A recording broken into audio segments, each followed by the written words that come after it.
All the academy students are here for one thing, to level up by hunting low-level demonized rats. And nobody expects much from Lin Luo. After all, he's just a low-rank healer everyone laughs at. But what nobody knows is that his abilities have completely mutated. His healing skills are broken in the most ridiculous way possible. Instead of restoring health, they now inflict horrifying diseases that can kill anything they touch. While everyone else is forming parties and struggling to take down rats one group at a time, Lin Luo is casually wiping them out solo. One after another, the monsters drop dead as he experiments with his new powers. At one point, a rat tries to ambush him from the bushes, only to have every scrap of flesh ripped from its body, leaving behind nothing but a skeleton. As he pushes deeper into the forest, he leaves behind a trail of corpses and racks up levels faster than anyone in his class. But just when he's about to move on, a group of guild members suddenly blocks his path. According to them, this hunting ground belongs to their guild, and nobody else is allowed to farm monsters here. Lin Luo doesn't argue. Instead, he simply smiles and steps aside to watch. The moment they engage the monsters, he secretly tests out a brand new skill. A brutal wave of stomach pain hits the guild members out of nowhere. They clutch their guts and collapse to the ground as Lin Luo curses them with explosive diarrhea. Their bodies can't handle the pressure. Some are literally sent flying, while others have their pants explode. The stench and pain become unbearable for them, and the monsters show absolutely no mercy. Within moments, the guild members are torn to pieces. Then Lin Luo casually strolls over, finishes off the remaining monsters, and claims every single drop of loot for himself. So how did a healer end up with powers this absurd in the first place?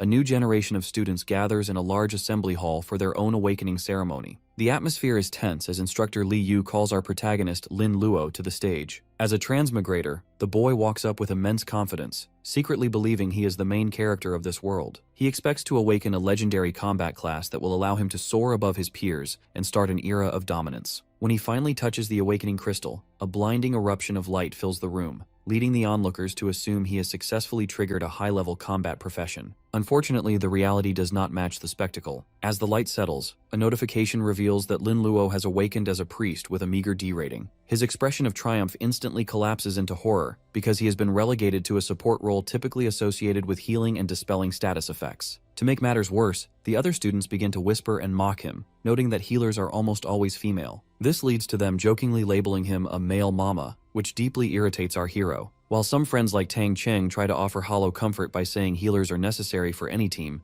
others continue to tease him. This backfire causes Lin Luo to snap, warning his classmates with a terrifying grin that if they ever need his help, he might just let them bleed out. This threat quickly silences the crowd, as they realize offending a doctor is a dangerous move. Despite the tension, Lin Luo tries to maintain some dignity by insisting that if they must give him a nickname, Milk Dad sounds slightly better than the alternative. Comparing himself to others, our boy feels the weight of his low D rank, especially when Tang Cheng is revealed to be a C rank rock knight. The situation shifts again when a massive pillar of blue light erupts, announcing the awakening of the school flower, Lian Yining. She becomes a Spirit Frost Maiden with an elite A rating, immediately making her a top candidate for the country's best universities. Watching her walk away in a flurry of snowflakes, the young priest can't help but feel the gap between their fates. However, everything changes when Lin Luo opens his private status panel. To his absolute shock, his basic healing skill has mutated into something called Skin Bursting Technique. Instead of mending flesh, this skill is designed to instantly tear the target's skin apart, while ignoring a massive portion of their defense. Realizing that his magic has inverted from life-saving to life-ending, he begins to suspect that he has the unique ability to mutate any skill he learns. Because he is secretly from a wealthy background, Lin Luo doesn't waste a second and immediately uses his phone to order new skill scrolls. He briefly mentions his mother, a sailor currently working in the distant Starry Sea, before sprinting home as soon as the ceremony ends. He is so focused on his potential that he barely notices Lian Yining watching him leave with concern. Once he is safely inside his home that night, he receives his delivery and begins learning two standard priest abilities, Recovery Art and Cleanse Art. As he channels his energy, the scrolls dissolve and trigger the mutation process once again. The healing spells transform into Blood Fever Technique, which induces a debilitating fever in targets, and Enhanced Pain Technique, which doubles any agony the victim feels. Lin Luo smirks as he looks at his new arsenal, realizing that with these dark mutations, no one will ever mistake him for a harmless medic again. Just then, a notification pulls him back to reality, as he is added to a pre-exam group chat by instructor Li Yu. The teacher informs the class that they have 10 days to prepare for their final trial. Looking toward the future, our protagonist stands with a newfound sense of power, ready to show his classmates exactly what happens to those who are forced to endure his version of healing. The next day, Lian Yining stands by a school basketball court with a brown-haired friend who notices her sadness and asks if she is worried about Lin Luo. Our heroine quickly denies it, looking away in a conflicted huff, but her friend isn't buying the act. The brown-haired student warns her that things have changed since the ceremony, as an A-level professional like Lian Yining is destined for a top university, while someone like Lin Luo simply lacks the qualifications. She urges the school flower to express her feelings now before the distance between them becomes permanent. This emotional moment is interrupted by a yellow-haired student named Yang Haoran, who approaches with a basketball to congratulate Lian Yining on her high rank. This guy is a magic swordsman and a persistent suitor, but Lian Yining immediately shuts him down. She insists he use her full name and tells him that her future plans are none of his business before walking away. Due to this public rejection, Yang Haran's expression twists into a sinister scowl. He thinks to himself that she shouldn't act so noble when she is secretly writing love letters to a D-level priest. He decides to be merciless in the future as he licks his lips with a menacing gaze. Meanwhile, the scene shifts to the Demon Rat Plains, a low-level hunting ground northwest of town. Lin Luo arrives dressed in white and gold priest robes, figuring the location is convenient for testing his mutated skills and leveling up.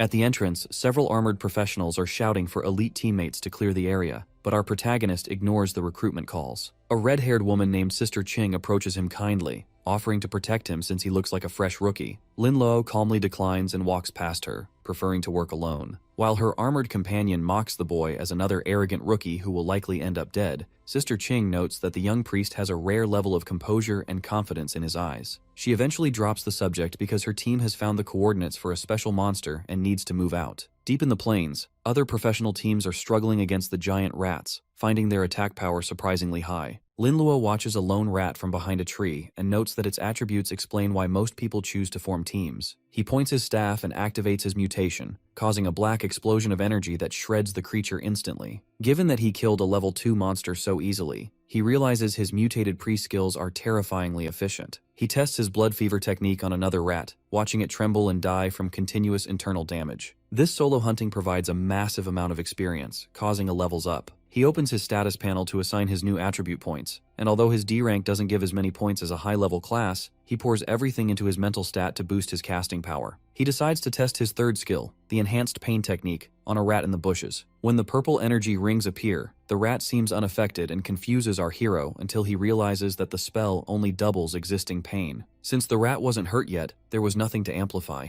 The monster lunges at him, forcing Lin Luo to use his skin-shredding spell to blow the creature apart mid-air. He concludes that this specific debuff is best saved for durable bosses. Over the next 6 days, he continues his grind, repeatedly slaughtering level 10 rats until he hits level 10 himself. This milestone grants him a new skill point, but he discovers that derived skills on his skill tree are quite bizarre. One icon depicts a diseased stomach, which the system labels as acute gastroenteritis. Despite how underworld the skill sounds for a priest, our protagonist is intrigued and decides to try it. Suddenly, a massive shadow looms over him as a level 15 demonized giant rat leader appears, likely drawn out because Lin Luo killed so many of its subordinates. The boss lunges with its claws, but Lin Luo blocks the strike with his staff and retaliates with a defense-ignoring skin burst. He stacks his blood fever and pain-deepening techniques, causing the massive creature to writhe in agony. He realizes that while it would take 10 normal professionals to kill this boss, his mutated kit allows him to simply sit back and wait for it to die. However, his victory is interrupted by a group of men in purple robes. Their leader claims the Star Sea Guild has reserved all monsters in the area and threatens to attack Lin Luo if he doesn't leave. Instead of backing down, our protagonist stands there with a smile. As the fight with the rat leader nears its end, Lin Luo finds a spot on a nearby rock to relax. He casually watches from the sidelines while the Shanghai Union professionals take over the battle. These guild members are visibly struggling, shouting warnings to one another about the dangers of the boss even when its health is low. The captain and a bald teammate notice the boy sitting nearby, and although they are annoyed by his presence, they assume he is just a sensible rookie who decided to stay out of the way. When our hero notices them looking, he simply offers a smug peace sign, which only further irritates the captain.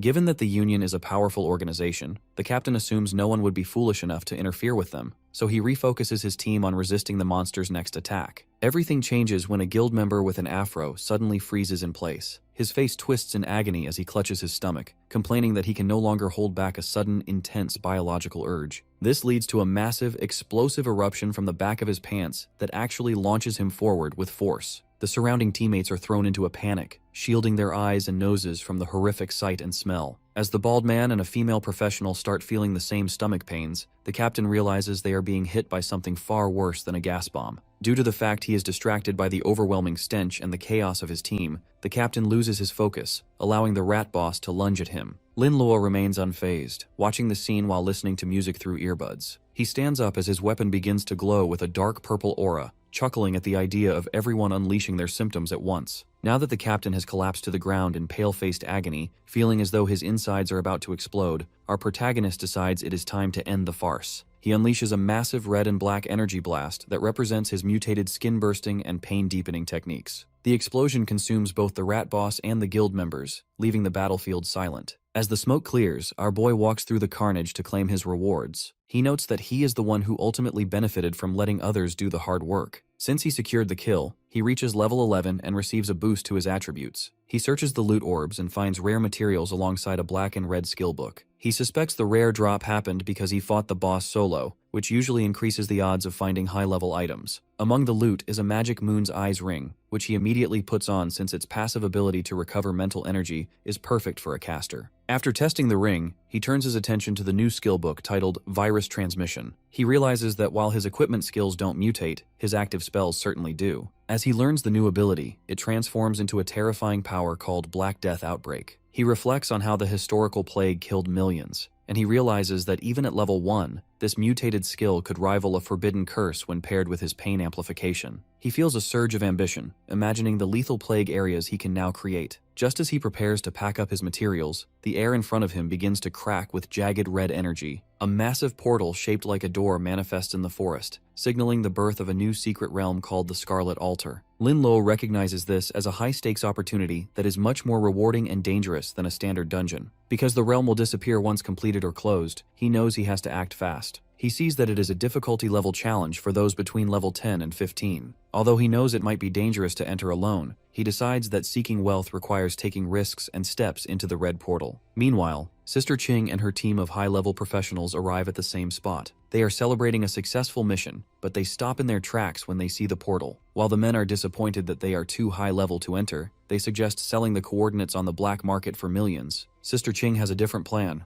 wanting to gift the secret realm to her niece who recently reached level 10. However, they realize with surprise that the portal is already active, meaning someone has already entered. Inside the realm, the protagonist finds himself in a dark cave filled with red altars and blue-skinned lizard men. The system tasks him with clearing all monsters and destroying the altars. He analyzes the lizard men and realizes they are much stronger than the rats he faced earlier, possessing high health and strength. As they have a keen sense of smell, the monsters detect him almost immediately and charge with their hammers. Lin Luo quickly casts skin bursting and acute gastroenteritis, causing the monsters to swell and leak fluid. However, the cave is poorly ventilated, and the resulting stench is so foul that our hero nearly gags. He realizes that using gastroenteritis in an enclosed space is a mistake, as he might end up suffocating himself. Determined to adapt, he readies his staff to test a different approach for the rest of the cave. Outside the red portal, Sister Qing stands with a double row of masked bodyguards who remain at rigid attention. Since she wants to help her niece progress, Sister Qing encourages Lian Yining to enter the secret realm as a birthday gift. The young girl arrives wearing her school tracksuit and carrying a small white fluorescent cat she found in the forest, which she believes will make a great healing pet. Sister Qing explains that she has specifically chosen these level 15 bodyguards to ensure a safe and profitable run. Although Lian Yining would prefer to pick her own teammates, she finds it difficult to refuse her aunt's kindness and prepares to enter. Unfortunately, the plan hits an immediate snag. As the masked guards vow to protect the girl with their lives, Lian Yining leaps toward the portal only to be violently repelled by a barrier. One of the guards checks the gate and realizes that someone else has already entered the secret realm, locking everyone else out. Sister Qing is visibly annoyed by this development,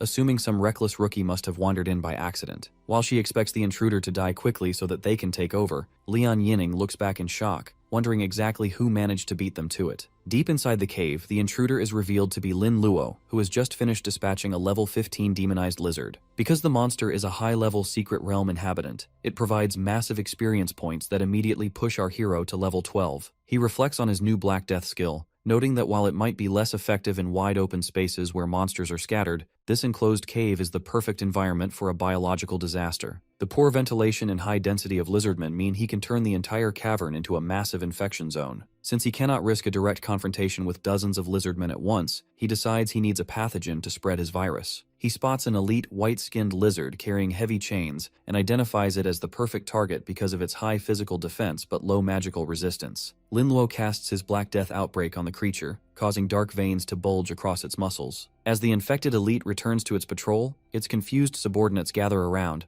unaware that they are being exposed to a lethal plague. Our boy watches from the shadows as the virus spreads exponentially through the crowd, noting that the monster's lack of hygiene makes the transmission even easier. Now that he senses the infection has reached every corner of the cave, he decides the hour has arrived. He raises his staff and triggers a massive explosion that causes every infected monster to erupt in a blinding flash of energy. The cave is instantly filled with notifications of lizardmen dying, and the sheer volume of experience causes Lin Luo to level up 6 times in a row, reaching level 16. He is thrilled by the efficiency of his mutated kit, realizing that clearing an untouched secret realm solo is giving him a massive advantage. As he approaches the stone altar to finish the mission, he encounters a large lizard priest. He initially mistakes it for a survivor, but he quickly realizes he is facing a Silver Lord boss known as the Scarlet Lizard Priest. Because the boss is already wounded and attempting to cast a healing spell, Lin Luo decides to be merciless. He unleashes a rapid-fire sequence of his most painful mutations, including skin bursting, blood fever, and acute gastroenteritis. The boss is overwhelmed by the combined agony and collapses to its knees, gasping for air. Just as our protagonist prepares to destroy the altar and finish the job,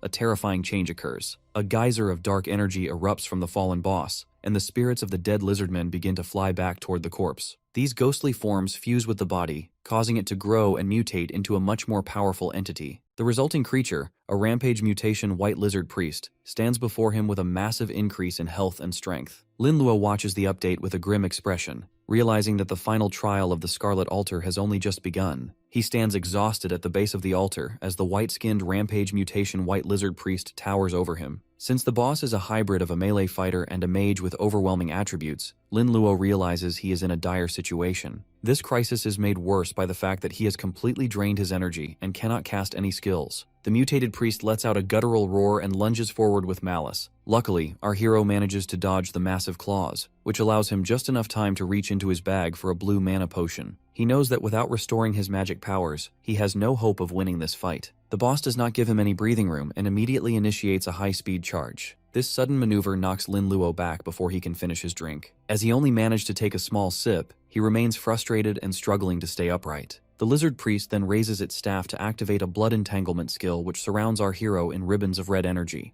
Gritting his teeth, the young priest focuses his remaining power into his wooden staff and unleashes a wave of dark purple energy. Although the boss jumps into the air to dodge the attack, Lin Luo is actually relieved. The boss was never his true target, and the distraction finally gives him the window he needs to finish his mana potion. As the dark energy settles into the piles of lizardmen corpses scattered around the room, the ground begins to rumble. Lin Luo stands tall with his mana fully replenished even though his health is dangerously low. The boss appears confused that a human could recover so quickly, but Lin Luo explains that his real strategy involved the environment. He reveals that while they were fighting, he was actually infecting all the nearby corpses with his virus. With these bodies now concentrated with lethal energy, he decides to use all of his remaining mana for a final devastating move. He triggers a massive skin explosion that consumes the center of the cavern in crimson energy. No matter how powerful the mutant boss is, it cannot withstand the viral pressure of the infected flesh and blood raining down on it. The explosion destroys the balance in the creature's body and kills it instantly. Notifications flood our hero's vision, confirming the kill and granting him a massive jump to level 20 along with several attribute and skill points. Surveying the glowing loot, he is pleased to find a gold-level Crimson Fury staff and a meteor hammer. While the hammer is useless to him, the staff provides a major boost to his spirit and critical hit chance, making it a perfect fit for his build. Opening his skill tree, he discovers a bizarre new ability called Alzheimer's Technique, which causes targets to forget their own skills or become stuck in time. Despite finding the name ridiculous, he learns it along with an influenza virus skill to round out his arsenal. Given that there is still a massive amount of monster materials scattered around,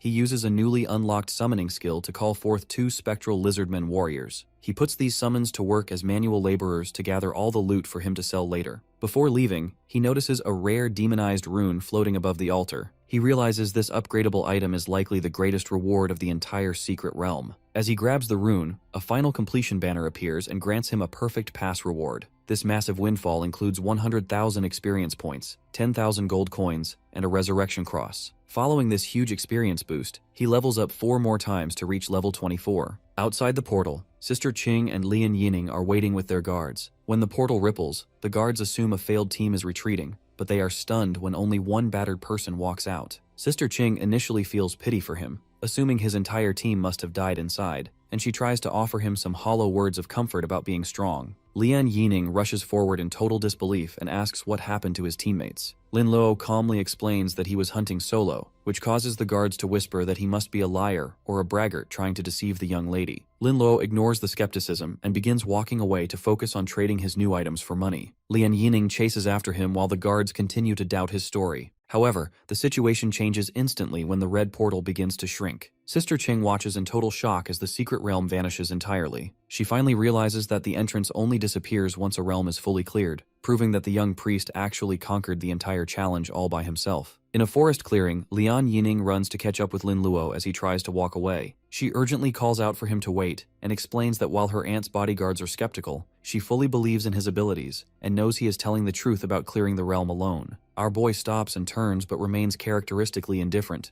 noting that the opinions of others simply do not matter to him. Relieved by his calm reaction, the schoolflower takes a chance and asks if he will form a team with her for the upcoming exam competition. Since each exam consists of both individual arena fights and team raids, the stakes are incredibly high. Groups of 3 are tasked with clearing as many floors of a trial tower as possible to determine their ranking and eligibility for prestigious colleges and special awards. Lin Luo remains skeptical and points out that as a lowly D-rank priest, he is a poor choice compared to other elite professionals. However, Lian Yining pleads with him, insisting that she only wants to team up with someone she actually knows and trusts. Finding it difficult to refuse such a direct invitation, the boy finally agrees to the partnership. Later that evening, the scene shifts to the interior of Lin Luo's home, where he is relaxing on his couch. Having sold off the excess equipment from his recent raid and collected gold from monsters, he has accumulated a massive fortune of over 50,000 gold coins. Due to the favorable exchange rate, this translates to over 500,000 yuan, which is more than his mother earns in an entire year. This realization highlights the staggering wealth and power gap that comes with being a professional. The quiet moment is interrupted when Tang Cheng bursts through the front door in a panic, worried that his friend had disappeared or lost his temper after the awakening ceremony. To quiet his energetic friend, Lin Luo points to a heavy metal chest on the floor containing a bronze-level beast sword and armor. Tang Cheng is shocked by the expensive gifts and jokingly offers to call Lin Luo his father in exchange for the gear. After pushing his friend away and rejecting the new nickname, our protagonist tells him to get ready so they can team up and aim for the top 10 colleges in the country. Meanwhile, a tense confrontation unfolds at the Lian family estate between Lian Yining and her father. The father is furious that his daughter refused a guaranteed victory by rejecting a team invitation from the Dongfang family's S-rank heir. When she defends her choice by claiming Lin Luo is an amazing professional who cleared a secret realm solo, her father dismisses the story as a childish lie, believing it is impossible for a D-rank priest to achieve such a feat. Luckily, Sister Qing intervenes and confirms that she witnessed the boy's power with her own eyes. Although he is frustrated, the father eventually relents and tells them to do whatever they want. The story moves to the day of the exam at the base of the massive trial tower, a structure that spirals into the sky over a giant waterfall. A reporter named Bing Bing explains to a live audience that this tower is a gift from God with 999 floors, and legend says anyone reaching the 1,000th floor will become a deity. While most geniuses only dream of reaching the 20th floor, the leaderboard is currently dominated by S-rank professionals like Murong Xuehen the Angel and Dongfang He the Dragon Rider. In the crowded square, Tang Cheng is visibly nervous and asks about their mystery third teammate, fearing they will be easy targets for monsters. His worries vanish when Lian Yining appears through the crowd to join them, leaving him stunned that they secured the prettiest and most talented girl in class. Nearby, Dongfang He watches from a balcony with a cold gaze,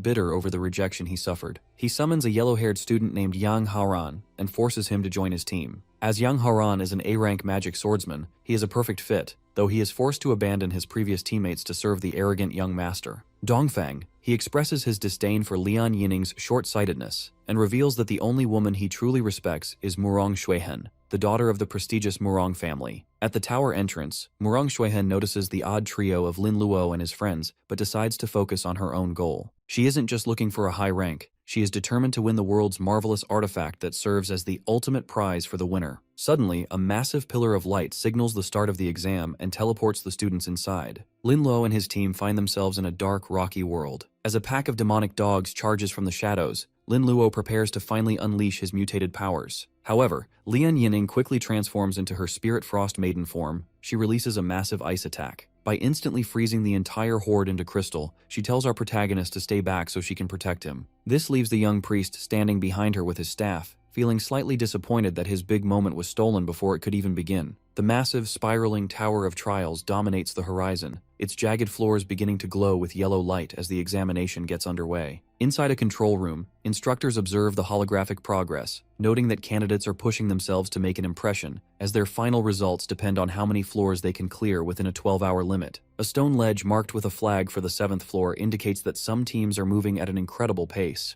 Observers note that the top spots are currently held by elite students like Dongfang He and Murong Shuihen, but they are shocked to see Lian Yining's team holding the 3rd place position. While the white-haired ice professional stands ready for battle, the camera reveals Lin Luo sitting lazily against a rock in the background. This sight leads the onlookers to label him a loser, assuming he is simply riding the coattails of his hard-working teammates. Lin Luo looks up at the exhausted Lian Yining and casually mentions that since he is a priest without healing skills, he can only offer her health potions. He dismisses the current level of monsters as being unworthy of his personal intervention, which causes the girl to tell him to stay back and stay protected. The instructors watching the feed identify her as the daughter of the prestigious Lian family and an A-rank hidden professional. They express jealousy that a boy like Lin Luo and a C-level knight like Tang Cheng are being carried by such a talented girl. They predict that even though her strength has brought them to the 10th floor, she will soon reach her limit on account of her 2 dead-weight companions. Meanwhile, Sister Ching sips tea and scoffs at the observer's comments, knowing that the boy who cleared a secret realm solo is far from a waste. She secretly hopes her niece will be brave enough to pursue her feelings for him. 3 hours later, the facility courtyard is filled with wounded students on stretchers, screaming for medical help.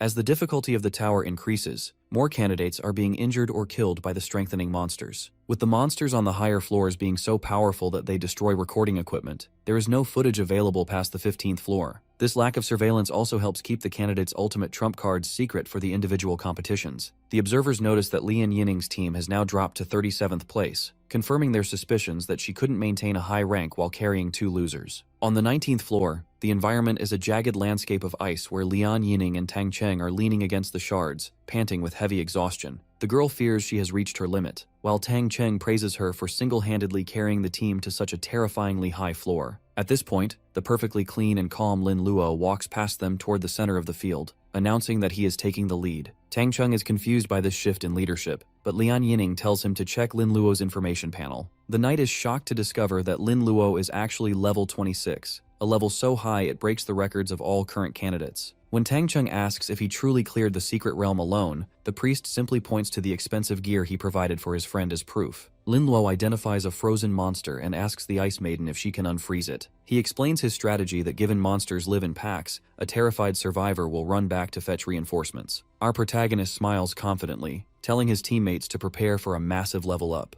Once the brown-skinned creature is released, it roars in confusion and sprints away. However, the ground soon begins to tremble, but it isn't just the returning reinforcements. A massive horde of dozens of monsters, including goblins, charges over the hills toward them. Tang Xing notes that they had already cleared the surrounding area, so these monsters shouldn't be here. Lin Luo looks toward a distant cliff and spots 3 malicious silhouettes who have intentionally lured the monsters there to sabotage their competition. As a monster lunges at the overwhelmed schoolflower, a massive explosion of energy suddenly erupts to protect her. Lin Luo stands forward, having invoked a summoning skill that brings forth multiple red-skinned lizardmen. He points his staff and commands his warriors to charge, leading the lizardmen to tear through the enemy horde with ease. While his friends watch in awe, assuming this is an equipment-based skill, he holds his staff as a dark red aura explodes around him, and he triggers his Black Death outbreak. A massive white dome of energy expands from his weapon and consumes the entire area, causing dozens of monsters to instantly disintegrate into black dust. As experience notifications flood the screen,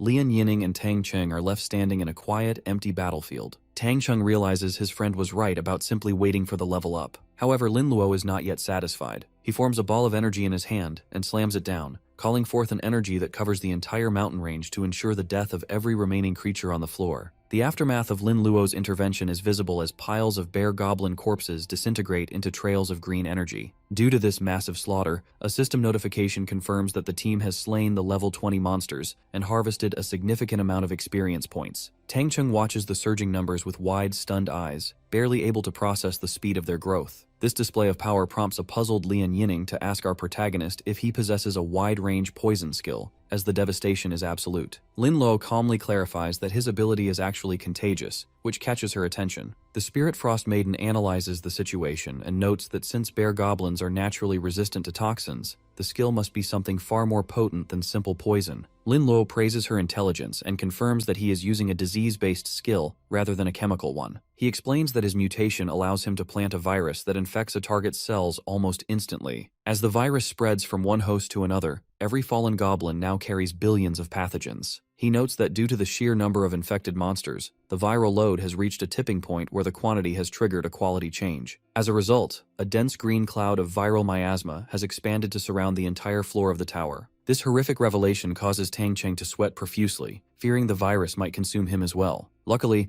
Lin Luo offers a playful reassurance that he is actively controlling the spread to protect his allies. However, his expression turns cold as he realizes that those who are not on his side will not be so fortunate. The scene shifts to the three saboteurs who are running through a different section of the tower, laughing about how Lin Luo's team has likely been eaten alive. The group leader urges his teammates to move faster, estimating they will reach the next floor in 10 minutes. Their arrogance vanishes when the environment suddenly darkens, leaving them confused by what looks like a sudden cloud cover. They look up in pure terror as a massive black shadow descends from the sky and crashes through the trees toward them. The black miasma quickly envelops the trio, causing them to cough violently as they struggle to breathe. With veins appearing on her skin, the female student screams in agony from a sudden, crushing headache. The leader collapses to the ground as the Black Death takes hold, realizing he must quit the trial immediately to avoid dying from the infection. Outside the tower, a group of instructors discusses the potential of this year's candidates. A high-ranking bald instructor notes that while the previous city record was 26 floors, the presence of 4 S-level professionals this year might push the limit to the 28th floor. The officials express a desperate hope for this new generation to grow quickly, given the increasing violence of monsters in distant territories and the recent death of a legendary senior professional. They discuss the decision to offer a rare world object as the first-place prize, clarifying that while it is a generous reward, the item is actually damaged and currently useless to high-level professionals. The conversation is interrupted when the bald instructor notices an eerie yellow and orange glow emanating from the 19th floor. He realizes something is wrong as a massive amount of poisonous fog begins to leak from that specific level. At the tower exit, several students are teleported out in a state of collapse, screaming for medical help as their antidotes are failing to stop a mysterious affliction. A medic examines the refugees and confirms they all fled from the 19th floor. While a female official is confused since the nearest poisonous monsters should be on the 26th floor, the medic points out that the symptoms do not match standard poisoning.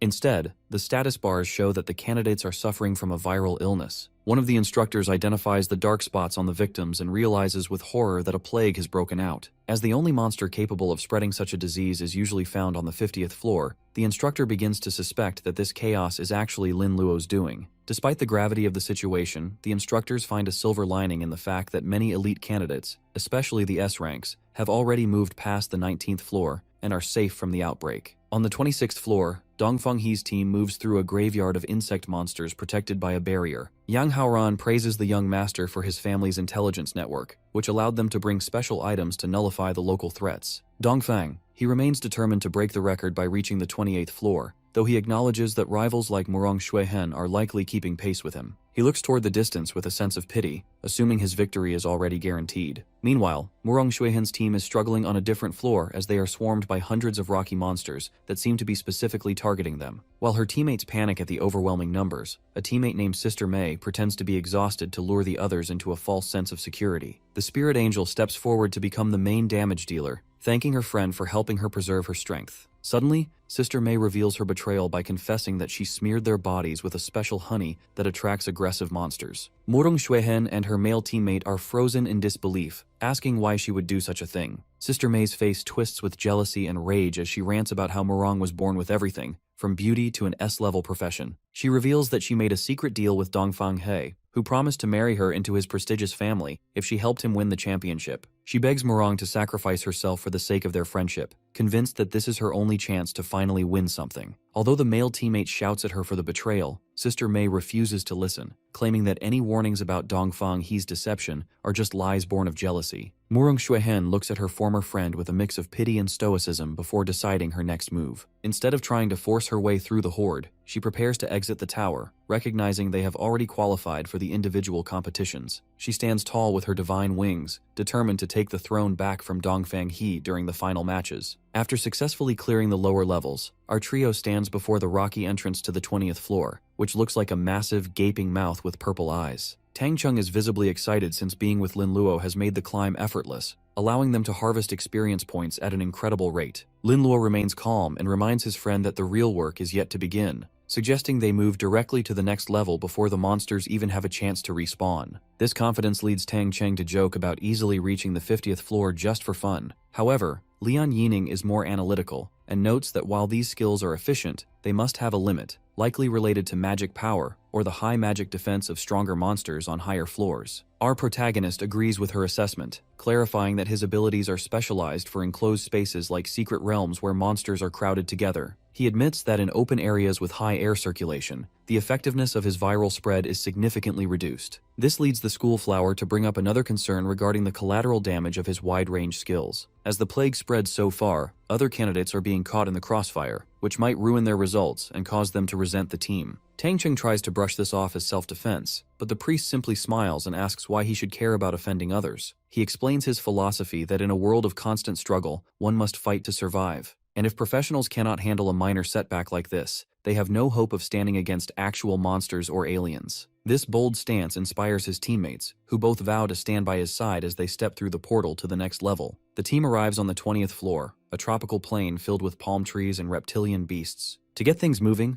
boulders suddenly rain down from the sky as Tang Cheng uses a fallout technique to draw aggro. He acts completely deranged and aggressive, even gesturing rudely at the monsters to ensure they focus all their rage on him. This causes a massive swarm of flying insects and ground dwellers to chase him back toward the group. While sprinting for his life, Tang Cheng begs for the virus to be released, while Lin Luo jokingly remarks that his new equipment is so tough that any monster swallowing him would probably end up constipated. When a beast finally lunges at the boy, Lian Yining steps in with a blue ice barrier, using her frost magic to slice through the air and protect him. She is determined to let no one harm her friend as a massive army of monsters charges from the horizon. With total indifference, Lin Luo finally raises his staff and triggers a towering pillar of black energy known as the Black Death Outbreak, which obliterates everything in its path. Outside the tower, the atmosphere is tense as officials monitor the leaderboard. They note that Dongfang He and a swordsman named Chen Feng An have reached the 27th floor, breaking the city's previous records. While they celebrate the rise of these geniuses, they are disappointed that Murong Xuehen stopped at the 26th floor. Some instructors wonder if she had an accident, but others believe setbacks are necessary for a true genius to grow, comparing the situation to legendary figures who rose from commoner backgrounds despite being attacked by jealous rivals. This discussion is cut short when a panicked guard arrives to report that a mysterious poisonous cloud has appeared on the 19th floor and is rapidly spreading upward.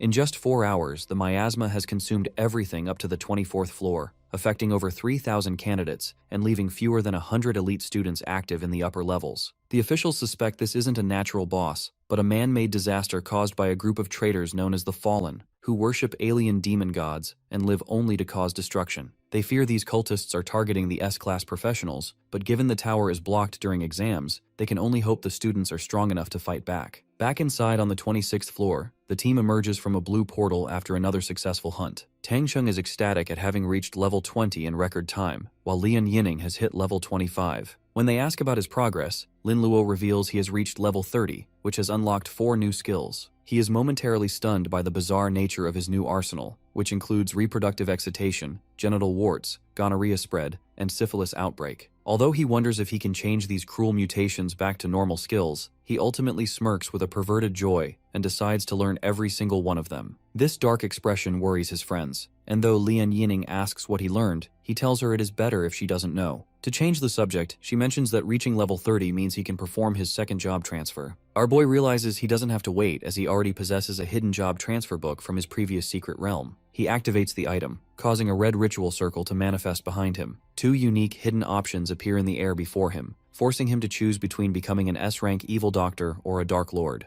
The first is for the Dark Lord, an undead-themed profession that promises immense power, but carries the heavy cost of turning him into a skeleton and permanently ruining his charisma. Lin Luo quickly rejects this option as he isn't comfortable with losing his human appearance and feels it doesn't align with his current skill set. Luckily, the second card reveals the evil doctor class, which excites him immediately. This profession focuses on non-responsible surgeries that cause random disabilities or organ transplants in others. He finds this incredibly appealing as he gets to experience the thrill of a blind box, where he has all the fun while his enemies bear the consequences. Upon choosing to become an evil doctor, a system notification confirms the job transfer and assigns Lin Luo a unique hidden quest called Silver Heart. To complete this mission, he is required to kill a silver-level humanoid boss and claim its heart within a 1-month time limit. Realizing the weight of this task, Lin Luo stands with his teammates near a portal and explains that they must now go their separate ways. Both Lian Yining and Tang Cheng are shocked and immediately offer their help, but Lin Luo declines. He points out that finding a silver humanoid boss in the wild is nearly impossible since powerful guilds usually snatch them up, making the boss on the 30th floor of the tower his only viable target. He insists on going alone given that he believes a 3-person team is too big of a target for such a dangerous floor, and he doesn't want to be responsible for their safety during such a high-stakes fight. Tang Cheng accepts the decision, noting that they have already made a fortune by reaching the 26th floor thanks to Lin Luo's help. However, as our hero turns to leave, Lian Yining stops him by grabbing his hand. She insists that he take her stand-in puppet, a rare one-time item that can absorb a lethal blow. Although Lin Luo initially refuses as he knows her family gave it to her to save her own life, the school flower looks at him with a flushed face and tells him his safety is the most important thing to her as a friend. She nearly confesses her romantic feelings in the heat of the moment, but stops herself, quickly urging Tang Cheng to teleport out with her before things get more awkward. Left alone, the young priest reflects on the weight of her gift while preparing for his solo climb. The scene shifts to the 27th floor, which has become a nightmare of skeletal hellhounds. A group of students led by Yang Haran is struggling to survive the elite swarm and fears they will be killed if they don't find a way out. This desperation leads to a chance meeting with Dongfang He and another student named Pan Chen. Despite being rivals, they agree to cooperate to preserve their strength as they head toward the exit at Lava Lake. The combined team unleashes a massive display of magic and sword skills to carve a path through the hounds. When they reach the edge of the pit, a massive Hellhound King erupts from the lava, snarling with rage. Yang Haoran recoils in terror, wondering why the boss woke up early. Pan Chen realizes the boss was drawn out by Dongfang He's dragon pet, which shares the same fire attribute and looks like a perfect snack for the evolving king. Rather than fleeing, the two elite students leap into the air to engage the beast in a massive explosion of lightning and fire. Back outside the tower, Lian Yining is in a daze after touching Lin Luo's hand, feeling her heart race with excitement. Tang Cheng notices her blushing and decides to tease her, officially calling her sister-in-law. When she protests, Tang Cheng reveals that he found the love letter she wrote to Lin Luo years ago hidden deep in a drawer at his house. He explains that back then, Lin Luo was struggling with strange thoughts about going back to another world and dreaming,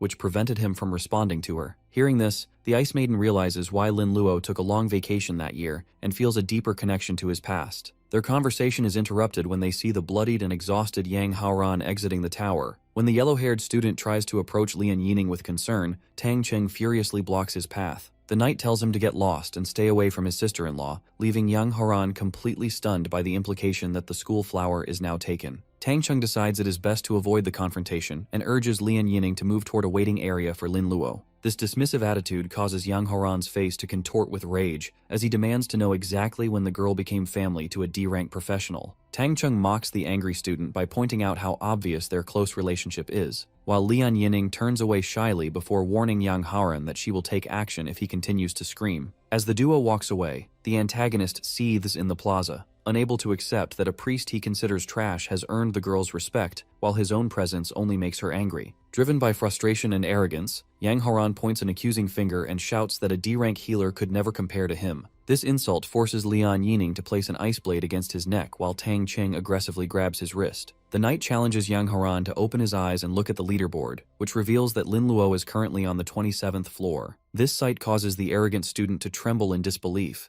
as he cannot fathom how a priest could reach such a high floor alone, let alone carry a team to the 26th. The surrounding crowd of students begins to whisper in shock, questioning how a support class could possibly compete with S-rank professionals. While some suspect cheating, others wonder if the priest was actually the one providing the strength for the team. This public disturbance draws the attention of the city guard, who approach Yang Haran and inform him that the deputy city guard requires his presence. Soon after, the boy finds himself standing nervously in a grand pagoda hall before powerful elders and city officials. Although he is intimidated by these high-ranking figures, he listens as an official asks if he encountered any abnormalities, like a poisonous fog, during his retreat from the tower. Yang Haran explains that he did not see any fog, but he does report that the Hellhound King woke up early and was injured by his team before escaping. The officials analyze this report and realize that the Dongfang He team never encountered a virus, which suggests the Black Death was not a natural part of the tower. They begin to suspect the plague was brought in by a candidate or a member of the fallen cult. The discussion is interrupted when a masked guard rushes in to report that the virus has stopped spreading at the 26th floor. She further reveals that a new candidate named Lin Luo has reached the 27th floor. The news that a D-rank priest has achieved this feat leaves the council in total shock, as they believe such a climb is impossible for a healer without a powerful guide. Since they know Lin Luo was teamed with the Lian family's daughter, the officials initially assume she carried him, but they quickly realize even an A-rank student couldn't reach the 27th floor under these conditions. Yang Haran interrupts the meeting with a jealous outburst, insisting that Lin Luo is a cheater who should be punished for his impossible progress. One of the older officials remains calm,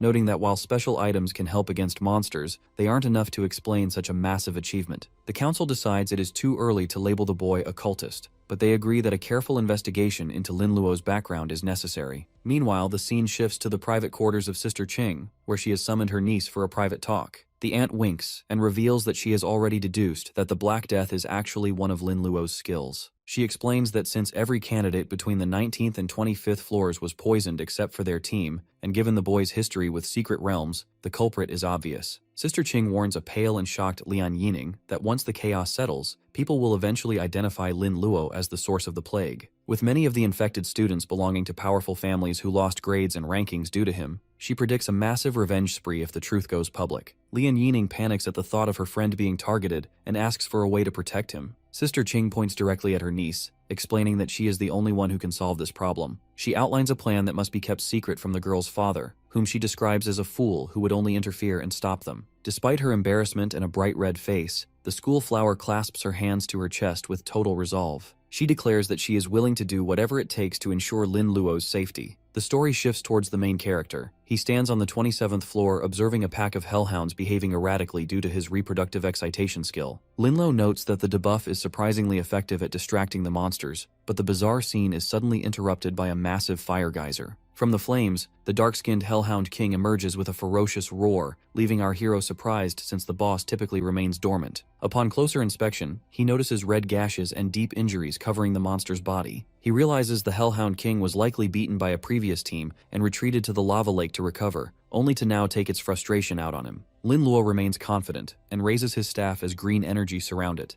deciding that he will gladly finish off a boss that is already in a weakened state. As the monster gathers a red magical charge in its mouth for a powerful attack, our boy intervenes by casting Alzheimer's disease. This energy strikes the creature's head and causes the magical attack to fizzle out into smoke. As this specific mutation causes targets to forget their skills, it triggers a magical backlash that leaves the king vulnerable. Determined to kill the beast while it is weak, Lin Luo unleashes a sequence of multiple strikes including skin explosion, blood fever, and pain intensification. He notes that this specific combination of agony is a special package reserved for bosses. The Hellhound King screams as its skin cracks and its body is consumed by the mutations, but despite the heavy damage, it manages to let out a weak snarl. To our hero's surprise, the monster suddenly turns and leaps away in an attempt to flee. He initially thinks the dog is entering a berserker state but quickly realizes he has been tricked by a sneaky animal pretending to go berserk just to run away. Lin Luo refuses to let his prey escape and fires a stream of dark purple energy to trigger mental confusion. Once the energy hits, the Hellhound King becomes dazed and mentally disturbed, causing it to lose its authority over its pack. The surrounding smaller hellhounds become confused and then aggressive, lunging at their own leader and tearing it apart in a massive explosion of fire. With the boss defeated, a system notification confirms that Lin Luo has reached level 31 and earned significant experience along with new attribute and skill points. He surveys the loot, finding valuable magic crystals, a flame shield scroll, and a silver-level burning dagger. He is pleased with the haul and suspects he might be the first to kill this boss, since its tendency to run away makes it a difficult target for most. Looking up at the fire-filled sky, our hero realizes there are only 2 hours left before the exam ends. He sets his sights on a distant portal, knowing he must reach the 30th floor immediately to complete his job change mission. Meanwhile, the scene shifts to a luxury hotel room where Murong Shuihen is informed by her assistant that her former teammate Li Mei has disappeared. She is not surprised and labels the girl a fool for her betrayal. Due to this disloyalty, she orders her assistant to ruin Li Mei's family financially and exile them from the city within 3 days. When the assistant offers an update on the tower rankings, Murong initially dismisses it, assuming Dongfang He is in the lead as usual. However, she is stunned to learn that a D-rank priest named Lin Luo is currently on the 28th floor alongside the top S-rank heirs. She remembers seeing him with Lian Yining and quickly connects the dots regarding the mysterious poisonous fog that appeared in the tower. She suspects the virus was actually Lin Luo's doing and reflects on Lian Yining's kind nature,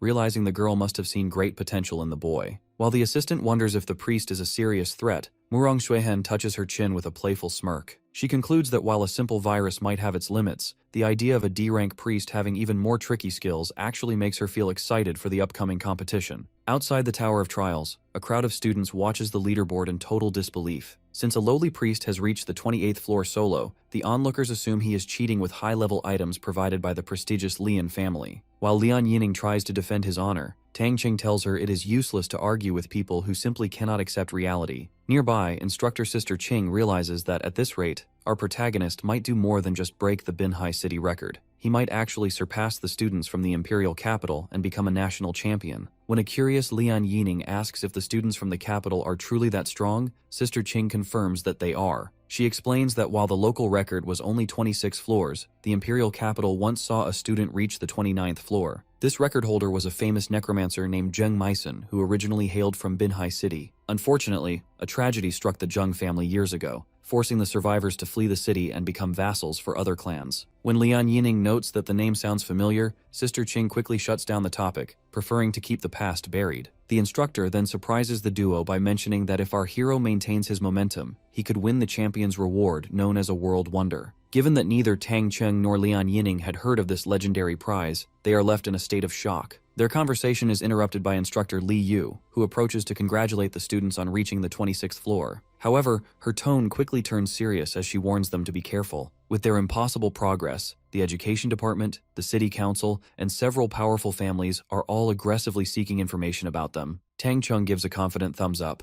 explaining that Lin Luo already planned for this and told his teammates to blame everything on him. Inside the tower, the environment on the 28th floor has shifted into a rugged mountain range filled with level 40 harpies and level 42 bloodthirsty willow trees. Dongfang. He is crouched on the ground, covered in dirt and wounds. He is breathing heavily as the monsters here are far more difficult than he anticipated, and his dragon pet was nearly killed in the struggle. Despite his exhaustion, his stubborn pride pushes him forward. He vows to surpass the record set by Zheng Meisen to prove that the Dongfang family is the best in the world. As he crawls toward the territory of the ice toads, a blonde harpy spots him and prepares to attack. Strangely, the harpy suddenly stops midair and turns its attention towards something else in the distance. Dongfang. He is confused, wondering if another person has been found. When he looks through the trees, he sees a harpy pinned to the ground and multiple others being restrained by the red tentacles of the bloodthirsty willow trees. He initially assumes the monsters are fighting each other, but upon closer inspection, the scene looks far more disturbing. The harpies are gagged and tied up by the vines in a way that looks like a group perversion game rather than a battle. Lin Luo then walks calmly into the frame, his white robes completely untouched by the chaos. Watching from behind a rock, Dongfang.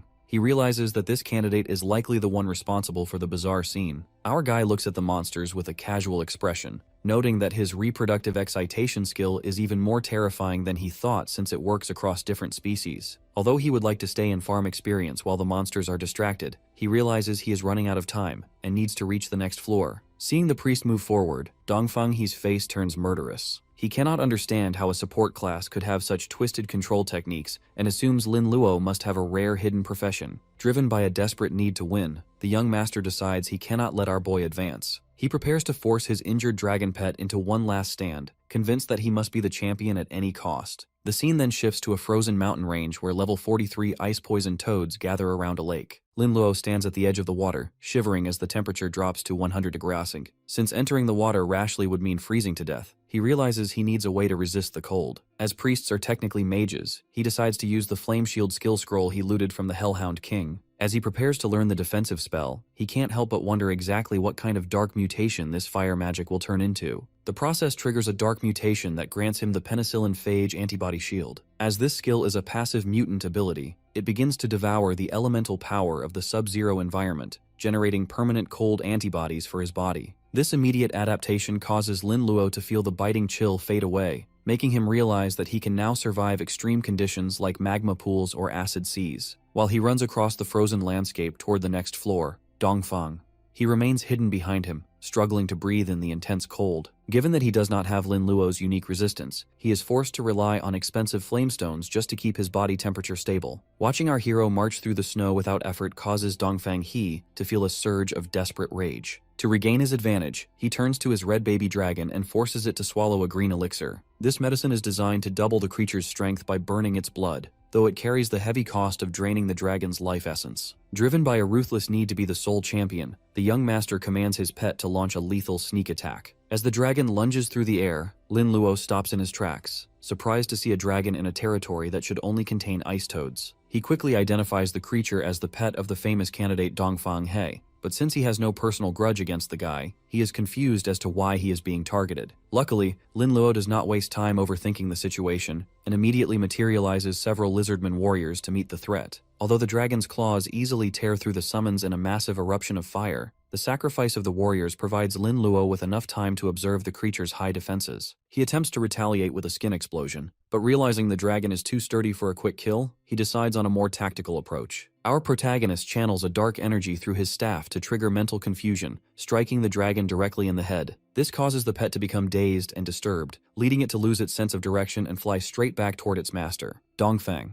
He is left in total shock when his own pet crashes into the rocks right in front of him. While he tries to shout commands to help the dragon recover its senses, Lin Luo takes a position on a high cliff to look down at his attacker. Seeing that the dragon's high resistance allows it to snap out of the confusion quickly, our boy decides to shift his focus away from the pet and deal with the master directly. He suddenly disappears from the cliffside and reappears right behind Dongfang He, catching the young master completely off guard. Although he is startled, he mocks the priest for engaging in close-range combat and vows that coming to this floor will be the last mistake of Lin Luo's life. To end the fight, the Dragon Knight winds up a powerful punch causing shards of ice to erupt everywhere. He then leaps into the air and wraps himself in a yellow energy, launching a signature strike that consumes the entire area in a gargantuan blast. Believing he has vaporized his rival, Dongfang, he stands over the charred earth and laughs manically, boasting that no hidden profession can ever hope to compete with his elite class. However, his triumph instantly turns to terror as Lin Luo appears behind him, completely unscathed. Our hero's calm question about the dragon leaves the young master frozen, realizing his ultimate strike didn't leave a single scratch. Since his dragon pet lies defeated and motionless in the snow, Dongfang, he stands in a state of absolute horror, screaming in fury at the sight. Lin Luo looks down at the enraged dragon rider with a cold gaze. When the young master demands to know what was done to him, Lin Luo menacingly suggests that the boy might lose the ability to scream if his tongue were ripped out. Dongfang, he tries to maintain his pride by claiming the priest only took advantage of his previous injuries. He issues a final threat to tear him apart in the upcoming individual competition before activating emergency return to escape. Lin Luo watches him vanish, noting that it is embarrassing to act tough while fleeing. However, the priest reveals he has left a secret gift for the dragon cub, though he quickly refocuses as completing his job change is more important. Outside the tower, the reporter Bing Bing watches someone has left the tower and informs the public that only one candidate remains inside. The crowd of students in the plaza gathers around the leaderboard, whispering with hostile skepticism. Many refuse to believe a D-class priest could outlast a dragon rider, assuming Lin Luo is a cheater who will be eliminated next. Others express a deep desire for revenge as they were tortured by the Black Death Plague during their own trials. Their speculation is cut short when Dongfang He suddenly materializes in their midst, tattered and panting. The students are shocked to see the elite heir eliminated first, but their confusion turns to disgust as they notice something wrong with his dragon. The red dragon appears extremely nauseous and suddenly releases a massive, foul geyser of green liquid over the entire crowd. Due to this disgusting eruption, the surrounding students are drenched in stinging slime and forced to beg for respirators to survive the intense stench. Dongfang He is left in a state of pure, horrified humiliation,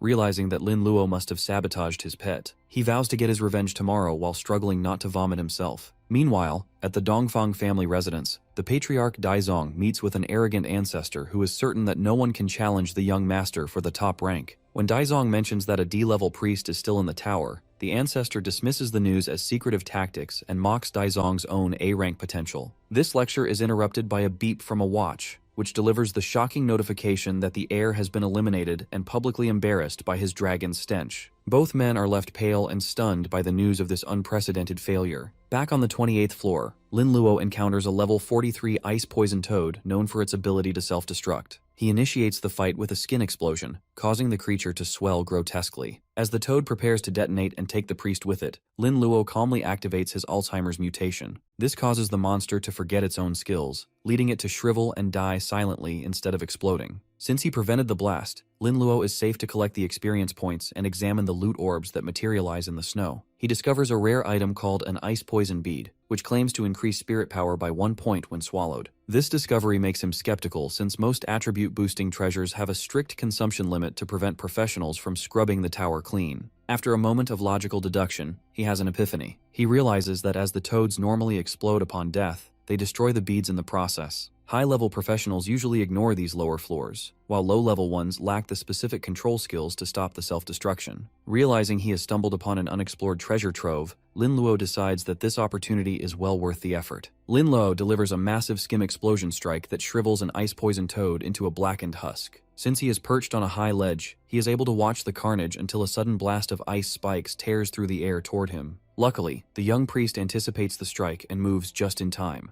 The impact shatters the rock where he stood, sending debris flying. Once safe, he receives a notification for killing the level 43 monster. He realizes that while he gained significant experience, the creature dropped no materials. This confirms his theory that preventing the toads from self-destructing is the only way to harvest their valuable beads. Determined to move quickly, Lin Luo spots a valley filled with dozens of monsters. He leaps from an icy pillar into the swarm and unleashes waves of dark energy. As he strikes them down, the noise of the battle draws even more creatures to his position. He is pleased by this as it allows him to gather a large group for a more efficient slaughter. He holds out his hand to form a pulsing sphere of dark energy, while the surrounding corpses begin emitting a dark mist. As he prevented these toads from exploding, he is able to use their bodies as incubators for a massive load of the Black Death virus. As the air becomes saturated with pathogens, our hero triggers a Black Death outbreak. A wall of black smoke consumes the area, resulting in a flood of experience notifications that push him to level 36. Although he is exhausted by the energy required to kill such high-level monsters, his efforts are rewarded with nearly 250 ice poison beads. He immediately begins absorbing the treasures, watching as golden energy swirls around him. Since each bead increases his spirit energy, his mental power quickly doubles, making him feel refreshed and significantly stronger. This surge in power causes the demonic rune in his possession to activate. The item absorbs the surrounding energy and souls, unlocking new effects that boost his attributes and grant him the ability to transform into any creature he has killed. Most importantly, it now provides massive mana recovery, removing any future concerns about energy consumption. Just as he realizes the potential of this upgrade, a massive shadow falls over him. The Ice Poison Toad King emerges, a level 45 boss with lethal freezing abilities. Instead of fleeing, Lin Luo decides to test his new powers. Using the rune, he transforms into a small white squirrel to zip behind the confused boss, noting that this stealth capability is perfect for assassinations. Lin Luo notes that the viral miasma in the air will eventually kill the creature on its own. However, since he is short on time, he decides to accelerate the process. He leaps into the air and targets the king's rear with a specialized combo. By casting his skin explosion and diarrhea-inducing mutations on the beast's backside, he triggers a messy, agonizing explosion. The Toad King is severely wounded and leaks energy, but it retaliates by firing a beam of freezing light. This powerful attack creates a wall of jagged ice that blocks our hero's path. Realizing a direct hit from the beam would be fatal, the young priest remains cautious as the boss attempts another strike. He spins his staff and unleashes his Alzheimer's mutation, striking the king in the face. This causes the monster to become dazed and forget its next move. Seizing the opening, Lin Luo jumps toward the boss and triggers a skin explosion directly on its eyes. Given that the king is now blinded and unable to use its light-based skills, the momentum of the fight shifts completely. Dark, flaming energy outbreaks violently around our protagonist as he prepares his final assault to end the battle. The creature lets out a desperate cry and it takes last breaths, prompting Lin Luo to realize it is attempting to self-destruct. To prevent this, he raises his hand and unleashes a shockwave of energy. By using his Alzheimer's mutation, he strikes the boss's head and forces it to forget how to trigger the explosion. A massive burst of black energy marks the final defeat of the monster, and a flood of notifications confirms the kill. Because of this victory, our hero gains 100,000 experience points and levels up to 36. He also receives a horde of rare items including the Ice King's Gland, a bead, 5 skill points, a whip, and a new skill book called Frozen Light. Lin Luo watches with mild surprise as the loot orbs orbit his body. He examines the blue skill book and realizes it contains the same magic that previously froze his own attacks, so he decides to learn it immediately. The learning process triggers a mutation that transforms the spell into ALS spread. Lin Luo recognizes the name from his original world as an incurable disease, and he notes that as a control skill, it will be incredibly useful in his hands. He then turns his attention to the Ice King's bead, noting that it provides spirit power and a super ability usually reserved for epic professionals. After he consumes the bead, blue energy pulses through him, and the system attempts to grant him a bone-piercing ability. However, a glitch occurs, and he instead awakens a skill called Adrenaline Rush. Intense blue sparks dance around his body as he realizes this ability scales with his high spirit power, providing him with enough physical strength to no longer fear close-range combat. Outside the tower, the atmosphere is filled with mockery as students watch a battered Dongfang. He received medical attention. The observers find it hilarious that the elite dragon rider was humiliated by the stench of his own pet. Driven to the brink of insanity by this public shame, the young master stares with bloodshot eyes and vows to kill Lin Luo during the next day's matches. The crowd's attention is suddenly diverted back to the rankings where they see that Lin Luo has already reached the 29th floor. They are baffled by how a priest could move so fast, with some even suspecting that a high-level professional must be secretly helping him. The leaderboard then flashes with a new update showing that he has reached the 30th floor. Tangcheng and Lian Yining celebrate wildly, noting that he has officially broken the long-standing record held by Zheng Meisen. This achievement stuns the city officials, who realize the real genius of this generation is a priest, and decide they must protect this rising star. In a hotel, Murong Shuihan watches the news. She concludes that Lin Luo must have many hidden trump cards to have reached the top of the national rankings. Rather than feeling threatened, she smiles and decides to change her plans. She figures that if she can bring him into the Murong family, she won't mind if he keeps the World Wonder Prize for himself. Meanwhile, the scene shifts to the dark, bat-filled interior of the 30th floor. Lin Luo walks confidently through the cavern, explaining that he had to rush through the previous floor by using mental confusion to start a massive gang fight among the monsters. This distraction allowed him to sneak past the chaos and save time. Since he only has 20 minutes left on the clock, he decides to use the local sinking bats to find the boss. He triggers a skin explosion that sends the monsters falling in a dark cloud of energy. To move even faster, he uses his demonization rune to transform into a white bat. He zips past the confused monsters, searching desperately for a humanoid target to satisfy his job change mission. He eventually discovers a vast cemetery filled with thousands of gravestones. Descending toward a stone platform, he identifies humanoid monsters known as blood slaves and blood servants. He spots a dark stone coffin guarded by 2 elite servants and deduces that the boss must be sleeping inside. To avoid a long fight, Lin Luo transforms back into his human form mid-air and readying his staff. He casts mental confusion on the guards, causing them to attack each other so he can sprint past them toward the coffin. He reaches the target and sees a man with silver hair in a high-collared suit, identified by the system as the silver-level Fallen Baron. Realizing the boss is still asleep, our protagonist sees a perfect opportunity for a preemptive strike. He leaps high into the air and slams his palm downward, unleashing a massive energy blast that consumes the entire coffin in a violent explosion. He expects an instant kill given the power of the strike, but as the smoke clears, he looks down with a face full of pure shock and disbelief. Because his opponent is a high-level entity, he remains cautious, suspecting that the initial blast wouldn't be enough to finish the job.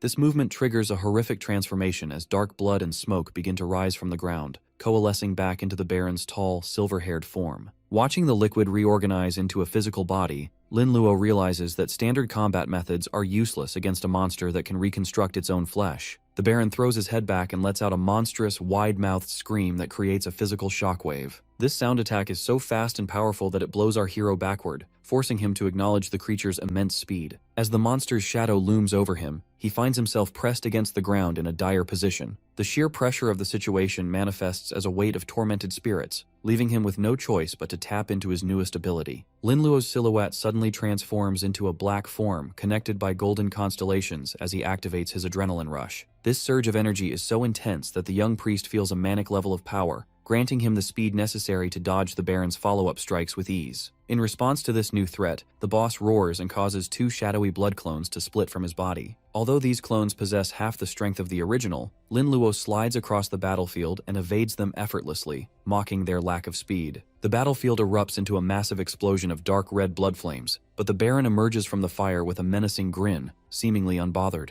Luckily, our boy is already protected by a shimmering resistance shield that absorbs the impact. Taking the initiative, the young priest unleashes a spinning vortex that strikes the boss with a massive discharge of energy.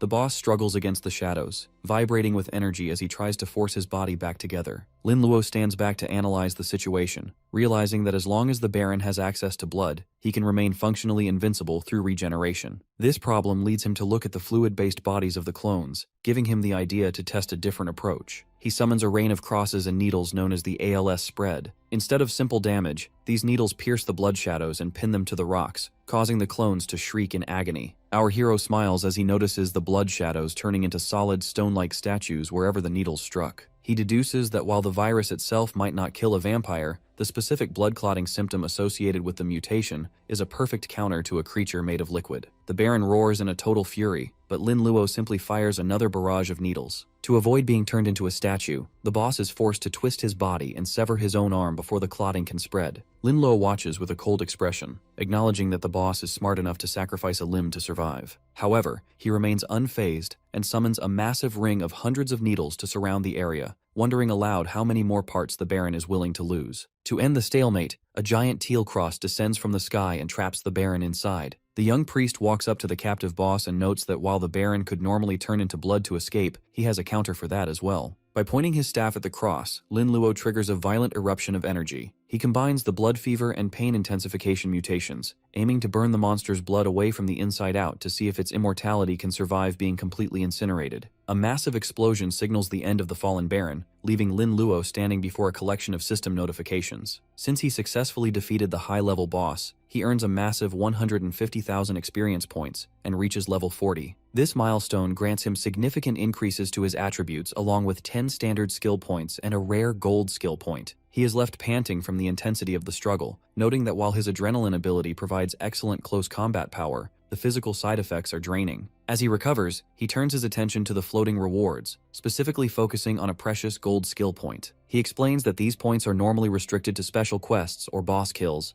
and are the only way to push a skill past its level 7 limit. With survival being his primary concern, he decides to invest his points into his antibody shield. He spends 7 standard points to reach level 7, and then consumes his gold point to hit level 8. This upgrade triggers a special effect that manifests as a small winged creature known as a penicillin elf. This sentient companion not only enhances his defensive shield, but can also learn his mutation skills. Lin Luo is thrilled by this development, realizing the elf will serve as a powerful assistant. He names the little creature Green as they begin to walk through the cemetery. Next, he examines the rare drops from the Baron, which include a beating vampire core and a vial of essence. The core serves as a substitute heart and is necessary for his job transfer, while the essence is a transformation prop that can turn a human into a half-vampire. He reflects on how such items allow professionals to gain alien attributes and skills, though they come with permanent weaknesses to sunlight and fire. He decides to keep the essence for now, even though the drawbacks seem too high. He also acquires gold-level equipment called Blood Wings and the Eye of Vampire, which significantly boost his damage absorption and spell penetration. While handling his loot, his hand accidentally slips on a skill book titled First Embrace. Even though he does not meet the vampire bloodline requirements, his unique mutation ability overrides the system's limitations. As a result, the forbidden spell mutates into the T-virus infection. Our boy is paralyzed with shock, recognizing the virus from his previous life as a world-ending threat that turns organisms into zombies. He realizes that in a world full of high-level monsters and professionals, an uncontrolled outbreak could be catastrophic. As he currently lacks a way to control the infected, he decides this skill is far too dangerous to use and must be kept in reserve. With only 5 minutes left before the exam concludes, he uses the vampire core to complete his hidden mission. Intense energy surges into him as he officially changes his profession to the only hidden class of its kind,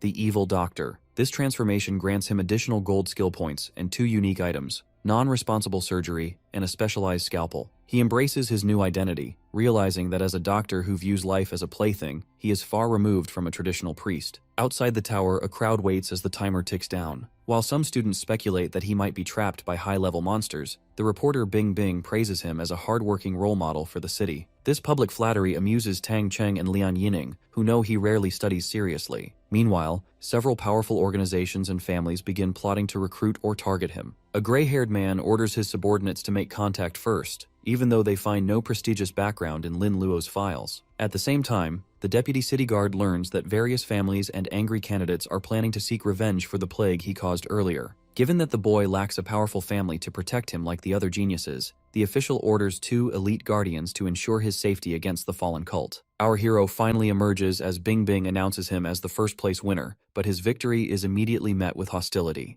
A group of students charges forward, screaming that he ruined their exam results with his virus and demanding a fight. This confrontation is cut short when Leon Yinning sprints through the mob at high speed. Before our boy can react, the school flower leaps onto him and pulls him into a passionate kiss. This sudden display of affection leaves the new evil doctor in a state of total shock as the crowd watches on in disbelief. Several boys in the crowd realize that this girl is a member of the prestigious Leon family, leading them to assume that Lin Luo has the backing of a powerful clan. This realization immediately changes the narrative, as the students believe his bold behavior in the tower was fueled by the support of such a high-level household. Luckily, the intervention serves its purpose, but the school flower looks somber and resolute as she finally breaks the kiss. She looks down with moist eyes and blushing cheeks, leaving Lin Luo standing in a mix of confusion and realization. Rather than staying to explain, she suddenly turns her back and tells him to go home and rest before jogging away toward the city. This leaves the boy stunned in the middle of the crowd, wondering exactly what just happened. As night falls over the gritty urban landscape of the city,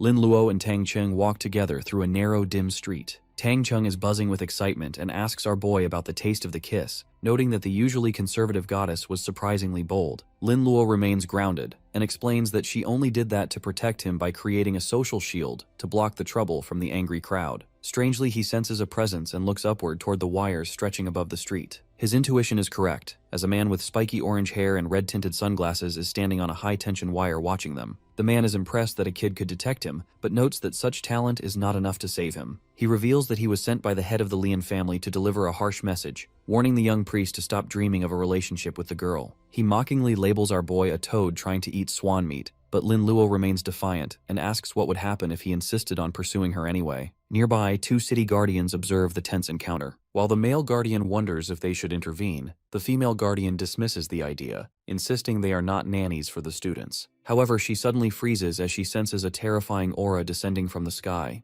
A massive sphere of dark green and black mist slams into the alley, trapping everyone inside. The Guardians recognize this immediately as the work of the fallen cult, and realize that these villains are moving much faster than anticipated. Since the skill resembles the power of a legendary epic-level professional, the Guardians analyze the mist and conclude it is a special item containing a portion of the Lord of the Dark Mist's power. They are baffled that such a high-level resource would be used to target a D-rank professional like Lin Luo. The male guardian feels a deep sense of shame as they allowed the boy to be captured right under their noses despite orders from the deputy city guard to protect him. To fix the situation, the guardians power up their energy to break the barrier. They hope the man from the Lian family can hold out for a few minutes while they attack the blocked space with all their might from the outside. Inside the void-like mist, the man in red glasses summons a massive red axe and stands back-to-back with the boys. Tang Cheng is sweating in a panic, recalling that the Lord of the Dark Mist was a top-tier powerhouse a century ago. He cannot understand why such a legendary figure would target mere minions like them. The man in red glasses tells him to shut up and stay close, promising to handle the threat for the sake of Lian Yining while they search for a weak spot in the fog. Unfortunately, their escape is blocked when a woman with green hair and black-clawed armor named Master Xiaoman steps out of the shadows. She is flanked by hooded monsters and reveals that she brought a special artifact created by her lord specifically to ensure no one escapes. Enraged by the presence of the cultists,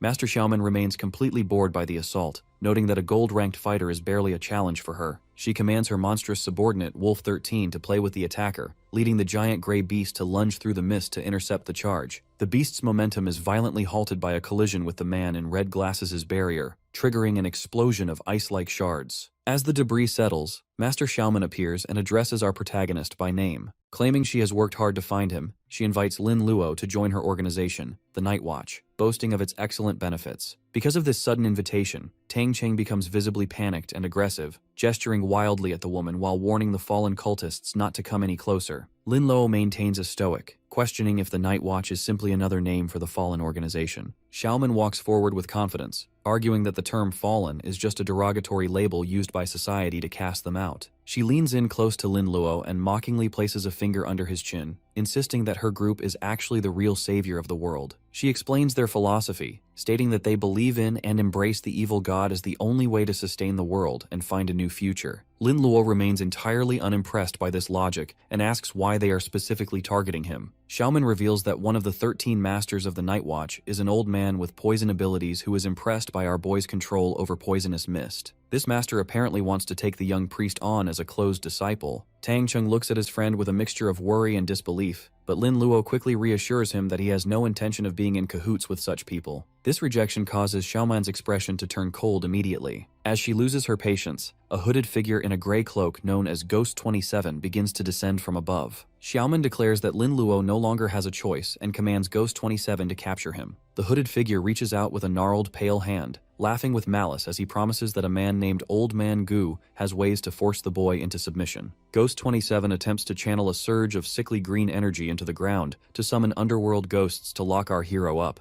Strangely, the attacker suddenly freezes in place, his eyes glazing over with confusion. Because he has been struck by an unseen force, Ghost 27 forgets the next steps of his own summoning spell. This confusion is followed by a sudden blast of energy erupting from his own body, causing the cloaked figure to throw his head back and shriek in agony. Our protagonist stands tall with his staff, a dark purple aura expanding beneath him, as he warns his enemies that taking him for a fool will only lead to pain. It is revealed that he has used his Alzheimer's disease mutation to disrupt the enemy's mind. As a result, Ghost 27 collapses to the ground, clutching his head while his summoned ghosts dissipate into nothingness. Xiaoman watches this failure with pure disgust, labeling her subordinate as trash and assuming he suffered a simple spell backlash. Determined to finish the job herself, she assumes a combat stance and commands several massive demonic pink flowers with toothy maws to lunge at the group. Although Tang Cheng screams for his friend to run, Lin Luo remains perfectly still as the monsters close in. He channels a new energy to trigger mental confusion, which allows him to disappear and reappear inches away from Xiaoman's face. She is taken completely off guard by a priest engaging in close combat, but reacts instinctively by charging her hands with dark energy. She strikes out with a lethal intent, and an explosion of tendrils appears to wrap around our boy, cutting into his body and causing a loud, pained scream to ring out. Xiaoman laughs hysterically, convinced that she has pulverized the boy and proven the superiority of her power. However, her laughter stops abruptly when she looks down to find that the mangled body at her feet is actually Ghost 27, not Lin Luo. Her own subordinate groans in agony, asking why she attacked him. Xiaoman looks toward the shadows and realizes she has been tricked by a sophisticated illusion. Lin Luo stands unharmed in the distance, watching her with a piercing and cold stare. This display of power leads Xiaoman to realize that Lin Luo is using high-level mind manipulation or dark priest control skills, concluding that he is absolutely not the D-rank professional he appears to be. Master Xiaoman realizes with growing frustration that she was completely outplayed by our boy since he used a clever feint to trick her. Enraged by the loss of her guard, she vows to eliminate the young priest and unleashes a massive surge of dark energy known as the Zhuan Wood Kun realm. Due to this powerful technique, a violent explosion lights up the sky, which Tang Cheng and Lin Luo observe from a safe distance on a nearby cliff. Our protagonist remains perfectly composed while his friend worries about the scale of the attack. Tang Cheng fears they will be exhausted just trying to evade such an intense skill, but Lin Luo calmly assures him that the woman will actually be the first to die. While Master Xiaoman laughs down at our hero and mocks him for seemingly having to scramble to survive, the ground beneath him continues to crack with energy. She challenges the boy to show his supposed arrogance, but her triumph is cut short when dark green veins and spots suddenly crawl across her skin. The cult leader is frozen in pure shock as she realizes she has been infected by a virus despite keeping a safe distance. Luckily, the small blue penicillin elf known as Little Green appears to trigger the Black Death outbreak. As the infection takes hold, Master Xiaoman collapses into a shadowy void with her consciousness fading, unable to comprehend how she was defeated. Tang Cheng watches the high-level enemy fall in disbelief and asks what happened, to which Lin Luo notes that the woman was just as confused as he is. He then turns his attention toward the rising fire and smoke on the other side of the battlefield. Although he isn't particularly fond of the man in red glasses, he decides to help him since the Fallen are their common enemy. Nearby, the man in red glasses is engulfed in a yellow flame aura while battling the gray beast, Wolf 13. He becomes furious when the beast seems distracted, but the wolf is actually trembling as a result of a sudden, intense pain in his stomach. Wolf 13 describes the sensation as a colossal flood about to burst forth, leading him to scream for a bathroom in total humiliation. With the monster being launched into the air by this biological crisis, the man is able to deliver a final red energy slash that clears the battlefield.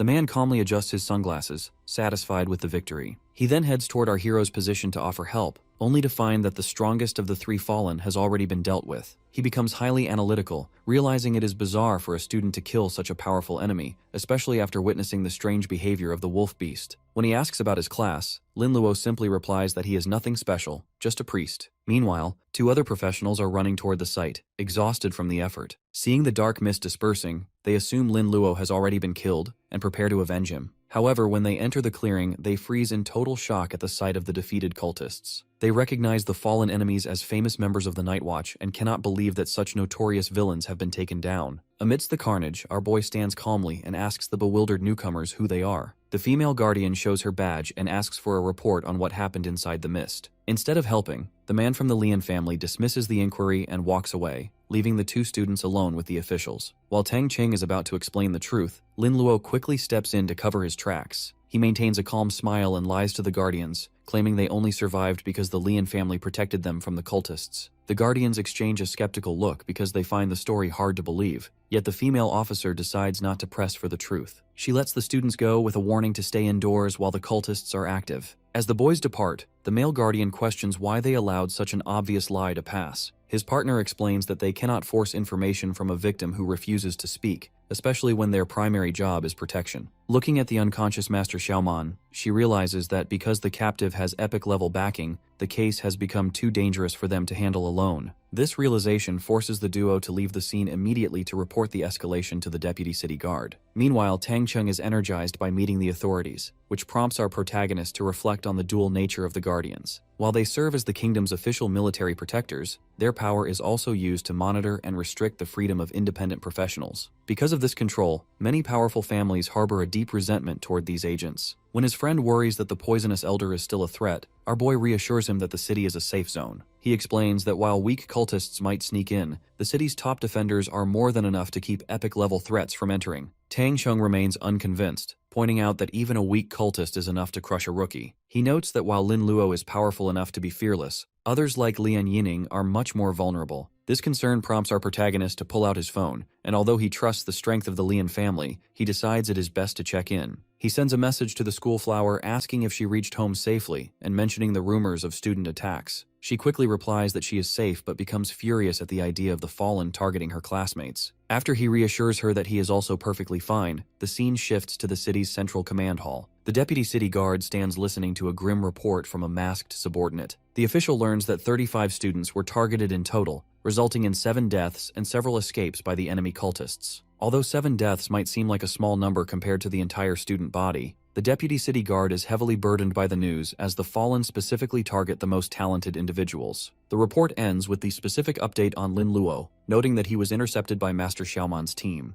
As our hero is safe and every enemy in his vicinity was completely wiped out, the elderly official is left staring with a very contemplative expression. The story continues at the stadium where the students gather for the individual challenge. Official announcements confirm a 2-round format, a one-on-one elimination phase to narrow the field, followed by a high-stakes defense match where the top 16 compete for a spot among the final 4 ring defenders. Lin Luo walks confidently toward the stage flanked by his loyal teammates. Tang Cheng is particularly energetic, encouraging the school flower to stay in the game. He feels a surge of confidence as his association with Lin Luo has propelled his rank into the upper tier of new professionals, making him feel safe from an early exit. Tang Cheng even points out that the top-ranked Dongfang He is only at level 22, which is far below Lian Yining's current standing. This comment causes the girl to blush deeply and hold her temple in embarrassment, as she realizes she is once again being labeled as a sister-in-law. Since our protagonist remains stoic and unbothered by the remark, she secretly feels a sense of relief and joy. The group is suddenly approached by Murong Shuihen, a beautiful blonde woman who introduces herself to Lin Luo. After a formal handshake, she gets straight to the point and invites him to join her in raiding a newly discovered level 30 dungeon. She believes this is a perfect opportunity for 2 low-level elites to secure a first-time clearance and potentially find rare job transfer books. While she maintains a professional demeanor, she secretly imagines a romantic scenario where they bond over a campfire. hoping to develop a relationship that is more than friends. Unfortunately for her, Lin Luo rejects the offer flatly and without hesitation. He explains that since he has already completed his second job transfer, it is physically impossible for him to enter a dungeon with a level limit. This revelation leaves Murong Xuehen pale and frozen in total disbelief. In this world, reaching level 30 and completing the second transformation signifies a move into the Black Iron realm, marking a qualitative shift from a rookie to a true professional. Higher tiers like Bronze, Silver, Gold, and Epic require reaching levels up to 500,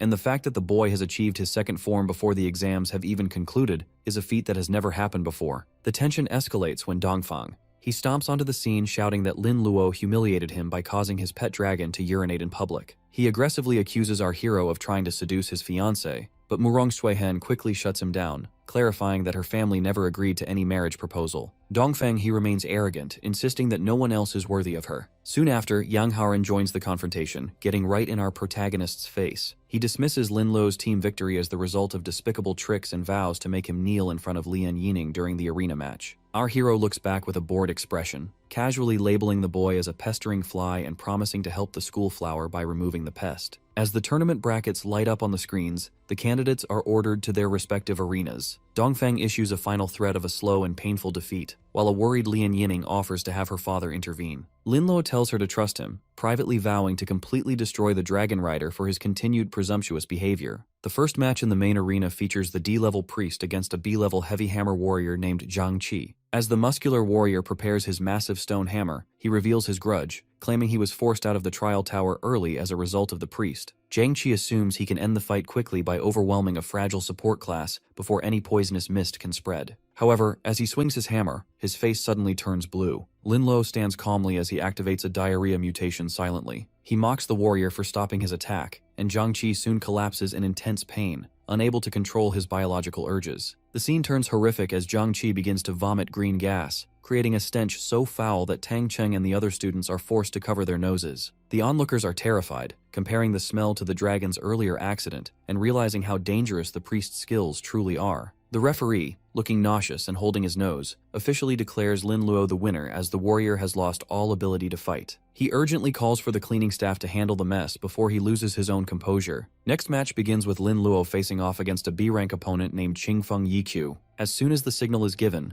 the martial artist acts out of extreme caution by immediately unfurling a magical scroll to boost his status resistance. Since he is terrified of the priest's reputation, he follows this up by frantically swallowing several glass vials of antidotes and colorful pills. Our protagonist watches with a mix of pity and suspicion, noting that such expensive gear is out of place for someone of his opponent's status. He correctly deduces that the young man was likely paid and instructed by an aristocrat to test him, but he remains entirely unbothered. While Qingfeng Yiqiu feels confident that his preparations will allow him to push the boy to his limits, Lin Luo reveals that his level is far superior and his specialized skills are already highly developed. He warns his opponent that no external medicine can block his magic and raises his staff to unleash a vortex of dark energy. As the power strikes him, the martial artist's skin turns a sickly yellow. Despite the scrolls and potions, his stomach fails him instantly. A massive, explosive eruption of green fluid and gas fills the arena, forcing the crowd to shield their faces in horror. The biological hazard is so intense that some students are forced to use gas masks to survive the stench. The match ends with workers desperately pouring buckets of liquid freshener across the floor to clear the air. This second display of biological warfare causes the spectators to turn into an angry mob. They shout toward the official boxes, demanding that these disgusting skills be banned for causing environmental and eye pollution. Inside a private balcony, the masked female guardian informs the deputy city guard of the public outrage and mentions that the Dongfang family has officially requested a ban. Surprisingly, the deputy city guard agrees to the restriction immediately. He isn't doing this to be fair, but rather as he knows the boy defeated powerful cultists and wants to force the young priest to reveal the more lethal abilities he is hiding. The announcer declares the official ban on the diarrhea-inducing skill, prompting cheers and mocking gestures from the students who believe Lin Luo is now powerless. Our boy looks on calmly, noting that since they didn't appreciate his gentle methods, he will have to switch to something much more ruthless. The next match is quickly announced, pitting him against the arrogant Yang Haoran. In the preparation area, Dongfang. He provides his lackey with high-level defensive equipment and resistance pills. He coldly instructs the magic swordsman to force the priest to show his full strength, even suggesting that if Lin Luo dies from serious injuries in the ring, it is simply a normal part of competition.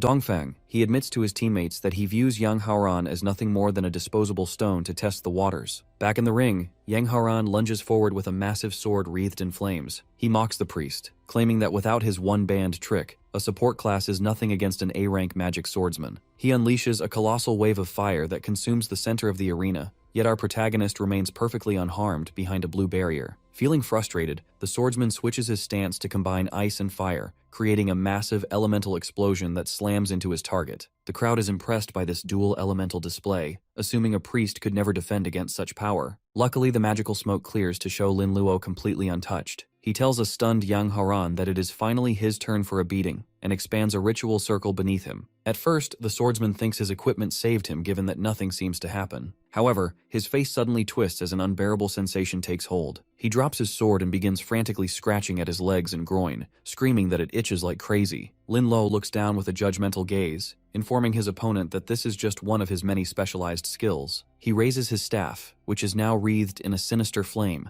as he prepares to unleash the full effects of his new arsenal, specifically the outbreaks of gonorrhea and syphilis, to show the swordsman a version of heaven he will never forget. Due to the debilitating mutations Lin Luo inflicts on him, the young man frantically scratches at his own skin, while dark wisps of energy swirl around his body. The surrounding crowd watches in a state of absolute horror, noting that he is actually beginning to bleed from the intensity of his own scratching. As he reaches a breaking point, Yang Haoran desperately gathers a sharp, freezing blue energy in his hand to encase his lower body in a thick layer of frost. The protagonist watches this move with a casual look, realizing his opponent is attempting to numb the unbearable itching and pain through self-freezing. He mockingly questions if the boy is worried about causing permanent damage to himself with such a reckless tactic, which only drives the swordsman into a blind, murderous rage. The boy begins walking slowly toward his trembling foe, pointing out that freezing an area only weakens the symptoms, rather than eliminating the source of the problem. To end the struggle, Lin Luo reaches out his hand to summon a red skeletal phantom behind his target. Since he triggers a pain intensification technique, the sudden surge of agony is too much for the already weakened swordsman to handle. Yang Haoran collapses face first into the dirt and loses consciousness, leading the officials to immediately declare Lin Luo the winner. The scene shifts to a medical room where a masked doctor stands over the fallen student. Based on the advanced state of the infection, the doctor assumes the young man has been living a reckless lifestyle to cause such a severe deterioration. A pale Yang Haoran pleads for his future, but the doctor provides a cold, professional diagnosis. As no amount of healing magic can reverse the damage, the only way to save his life is through a total surgical removal. Paralyzed by horror, Yang Haoran eventually whispers his consent for the procedure. Back at the stadium, Dongfang holds a phone to his ear with a grim expression. His teammates watch in shock as he learns that his subordinate's condition is incurable and has resulted in a permanent castration. This news causes a wave of haunting fear to spread through the group of students. They realize that regardless of the circumstances, provoking the priest is a mistake that carries consequences far worse than a simple defeat. Meanwhile, the tournament moves to Arena 5, where Murong Xuehen confronts her former teammate, Li Mei. The white-haired girl points her staff with deep resentment, vowing to defeat the S-Class heir to clear a path for Dongfang He's championship. The heroine simply smiles at this challenge, noting the massive gap in their power. She unfurls her radiant angel wings and hovers above the ground as a display of her hidden profession. When Li Mei hurls multiple dark fireballs in a desperate attack, Murong Xuehen brushes them aside as insignificant. The angel then raises a glowing palm to summon a massive yellow energy from the sky. This holy judgment strikes the center of the arena, ending the fight in a single one-sided assault. As Li Mei lies defeated and defiant on the ground,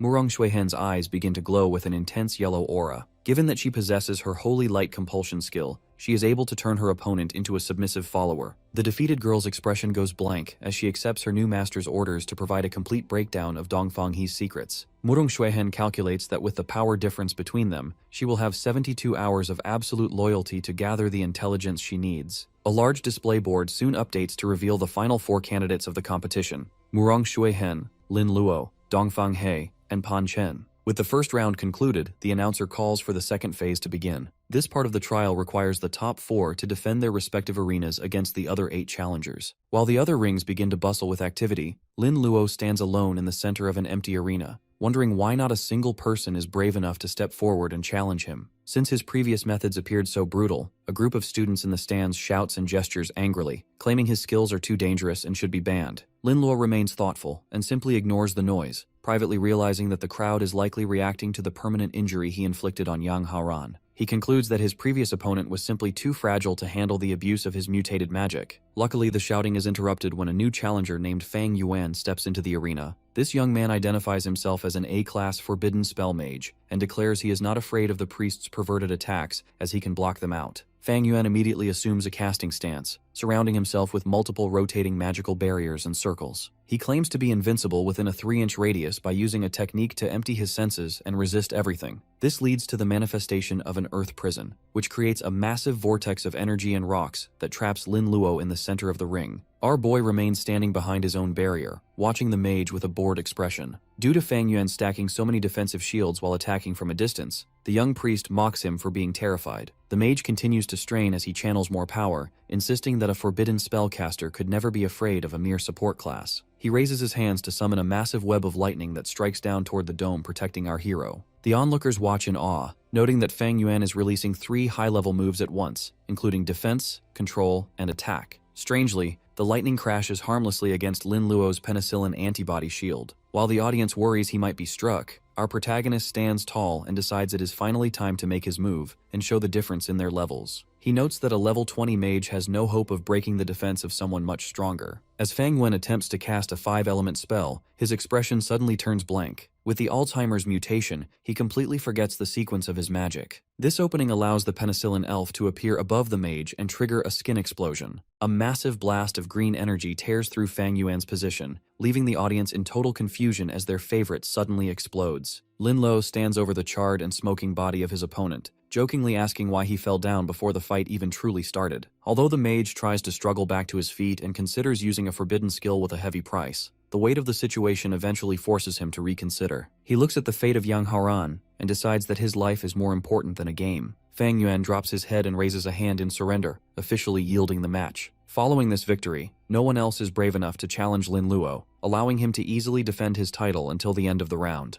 Murong Xuehen, Dongfang He, and Chen Ping'an also advance, setting the stage for the final championship. High above the stadium, the deputy city guard watches with a cunning smile, wondering how many tricks the young priest is hiding. He imagines the shocked faces of the elite families if a lowly priest actually manages to walk away with the World Wonder Prize. However, a new threat emerges as a dark, hooded figure watches Linluo from the shadows. This mysterious elder reveals that he has possessed a garbage body to avenge his niece, and he hopes the boy will provide a worthy challenge. Meanwhile, in the back rooms, Fang Yuan stands before his master, Dongfang He. The dragon rider is furious at the surrender, but the mage explains that it was impossible to break the priest's defense. He suspects that Linluo is at least level 30 and has already completed his second transformation as a result of the massive experience gained from the Black Death Plague. This realization forces Dongfang He to admit that he must treat the upcoming fight like a boss battle. As the sun sets, Linluo walks through the city with Lian Yining and Tang Cheng. The school flower is downcast as she lost her match, but our hero reassures her that she only lost to Murong Xuehen due to a profession gap. When he asks why she chose such a difficult opponent over someone like Chen Ping'an, she huffs in anger. She secretly recalls that Murong Xuehen tried to recruit him earlier, and she couldn't stand the idea of losing to a romantic rival. Lian Yining eventually says goodbye and heads toward her home, leaving the two boys alone. Tang Cheng remains energetic and encourages his boss to take first place so they can all celebrate with a massive meal. Suddenly, a voice calls out to them from behind. They turn around to find their instructor, Li Yu, who explains that she has something important to discuss. Since Linluo achieved the highest marks in the recent exams, the teacher informs him that he is expected to give a presentation to the younger students. Our boy is immediately skeptical of this request, sensing that something feels off about the situation. He attempts to decline and head home to rest, but the instructor remains persistent, even offering to write the speech for him or treat him to a meal to secure his cooperation. The conversation is suddenly cut short when multiple hooded figures descend from the sky, blocking the crosswalk. Recognizing the threat, the teacher identifies them as members of the fallen cult and immediately conjures a water barrier to shield the boys. She urges them to run and grabs Linluo's hand to pull him away at high speed. However, our protagonist abruptly stops and yanks his hand back with intense suspicion. He realizes that this person cannot be his teacher, as the real Li Yu is incapable of using an instant cast skill of that magnitude. He demands to know who she really is and what happened to the genuine instructor. In response to being caught, the figure's body begins to distort and melt into a dark fluid while letting out a malicious laugh. The skin of the teacher tears away to reveal a man in a dark cloak named Du Cheng. He mockingly explains that he destroyed the original Li Yu's soul and body to create his clone, describing her final moments with sadistic pleasure. This horrific revelation fills Lin Luo with pure rage, but the villain simply points a hand at him and vows to send him to the same fate. Du Cheng lunges forward with a dark aura, yet our hero is much faster than anticipated. By using an incredible burst of speed, he dodges the strike and reappears in his formal evil doctor attire. Our boy vows to kill the cultist, though Du Cheng remains unimpressed, believing the young priest's current strength is insufficient to back up such a threat. The standoff is interrupted by an explosion as 3 city guardians arrive on the scene to intercept the criminal. One of the guardians identifies Du Cheng as an S-class wanted criminal known as the Invisible Dark Beast. The villain reveals that his motivation for being in the city is a blood grudge, as he is the uncle of the defeated Du Xiaoman and the grandson of Elder Poison. He remains arrogant, claiming he will kill the protectors and use the power of the Dark Mist Lord to escape.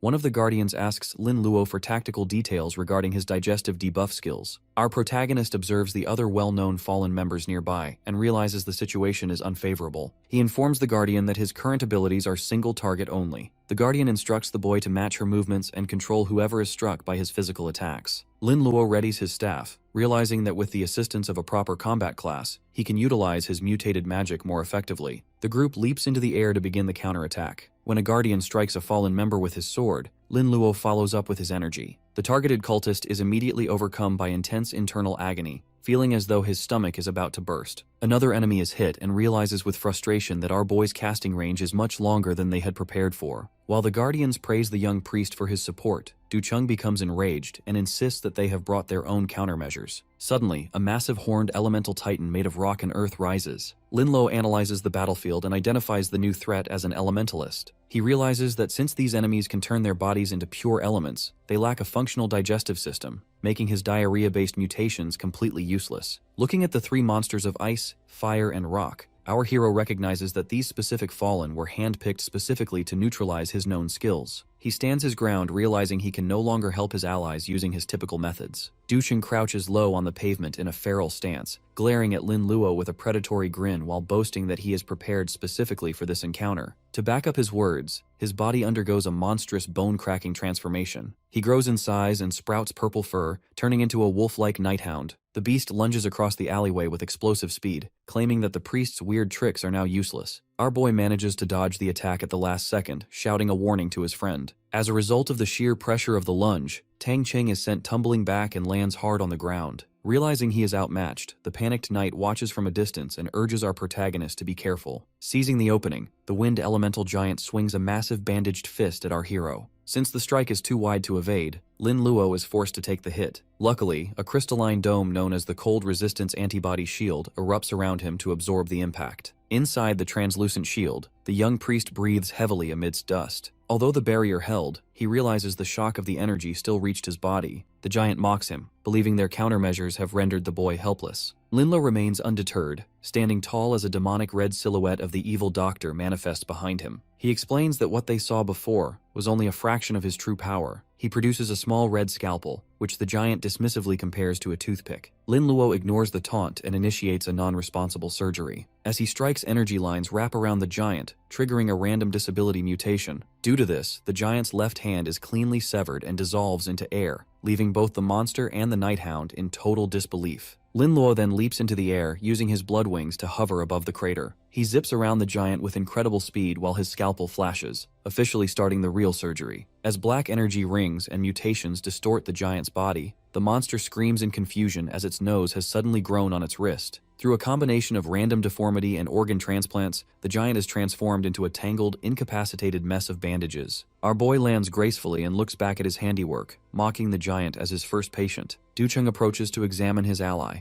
only to find the giant in a bizarre state. With the surgery completed, a mouth has appeared on the giant's rear. The monster uses this new opening to warn Du Cheng that he feels no pain, but is completely immobile. He suggests that killing the caster is the only way to recover, and warns the hound to avoid the scalpel at all costs. Du Cheng is visibly disgusted by the fact he has to talk to his ally's butt. The night hound snarls at our hero, believing he is safe as long as the blade does not touch him. Lin Luo calls the beast out for its turn, prompting Du Cheng to unleash a wave of dark energy. He summons a pack of shadow wolves and red-eyed crows to overrun the street. While the young priest watches calmly, a nearby guardian screams for him to run. She warns that Du Chung is a dangerous S-level criminal, but our protagonist has no intention of escaping. The young priest gives the hound a devious look and offers to help with his interest in raising monsters. He releases a massive wave of reproductive excitation energy that washes over the summons. Because of this, the wolves and crows immediately stop their attack and begin pouncing on one another in a chaotic mating frenzy. The night hound and the other hidden cultists watch in total bewilderment as the dark beasts completely ignore their orders. Tang Chung is clearly impressed by the fierce skill and shouts that he wants to learn it himself. Meanwhile, the night hound begins to tremble and flush. He screams for his minions to stop, but he realizes with horror that the mutation is so powerful that even he is beginning to struggle with his own instincts to join the pile. The battle in the alleyway reaches a fever pitch as the blonde-haired guardian delivers a powerful sword strike to a wind elementalist clone. She is determined to end the conflict right there, but her final strike is interrupted when the Nighthound form of Du Chung lunges at her. Linlo stands nearby with a sinister aura, noting that since Du Chung is not an elementalist, he is susceptible to a much more specialized and agonizing attack. Despite being battered, the Nighthound curses the limitations of his clone body and attempts to flee. The Guardian tries to secure the area and tells our boy to head home while they handle the pursuit, but she is quickly paralyzed with confusion. She realizes she has lost track of the student, only for Tang Cheng to point toward the sky. Using his black wings, the boy is already soaring at high speed to stay on the villain's tail. As Du Chung sprints through the air, he fumes over the failure of his mission and the loss of his elementalists. He plans to return to his original body to find a new way to crush the young priest, but his thoughts are cut short by a sudden, sharp pain. As Lin Luo has been following him the entire time, the villain begins to suffer from a stack of mutated debuffs. His stomach feels like a flood is erupting, his blood begins to boil, and an unbearable itching takes over his lower body. The young priest floats majestically above him, surrounded by floating skill banners representing double applications of diarrhea, blood fever, and various debilitating infections. Beside him, the penicillin elf begins to glow with cyan light as Lin Luo explains that the pain is actually being quadrupled thanks to his companion's assistance. He unleashes a final, massive explosion of energy that consumes the trembling wolf beast. The Nighthound clone lets out an agonizing scream and disintegrates into dark particles, promising revenge just before being completely obliterated in a plume of smoke. Back on the pavement, our boy finds a small purple orb and realizes it is a high-grade space ring. As these are typically reserved for professionals above the gold realm, he recognizes it is far superior to his standard backpack and claims it as loot. He also discovers a dark pearl on the ground just as the guardians arrive. The blonde guardian is in total awe of the kill, admitting that the priest might even be a match for her in a fight to the death. She identifies the dark pearl as a dark beast pearl, a rare artifact dropped only when a mother beast dies. She explains that it contains energy similar to a dragon crystal and was likely the source of Du Chung's control over monsters, though she notes it is only useful for very specific professions. While she considers it useless for ordinary people, Lin Luo decides to keep it due to its high monetary value. The Guardian then expresses her gratitude for his help and extends an official invitation from Deputy Chief Guo Shou for Lin Luo to join their ranks. She lists numerous benefits, including official status, waived university tuition, a house, and a steady monthly salary of 10,000 gold coins. However, the idea of being a civil servant with a boring desk job causes our protagonist to break into an awkward sweat. Preferring his freedom over being constrained by a government job, he politely declines the offer and asks the Guardians to convey his thanks to the Deputy City Lord. As the boys walk away, Tang Cheng excitedly asks to learn the skill that makes beasts behave erratically, and Lin Luo promises to teach him later. The blonde Guardian is left stunned and slightly offended, noting that this is the first time a new professional has ever rejected such a stable and prestigious invitation. Meanwhile, as he walks through the streets, our protagonist examines his new space ring, wondering exactly what kind of treasures the fallen cultist left behind.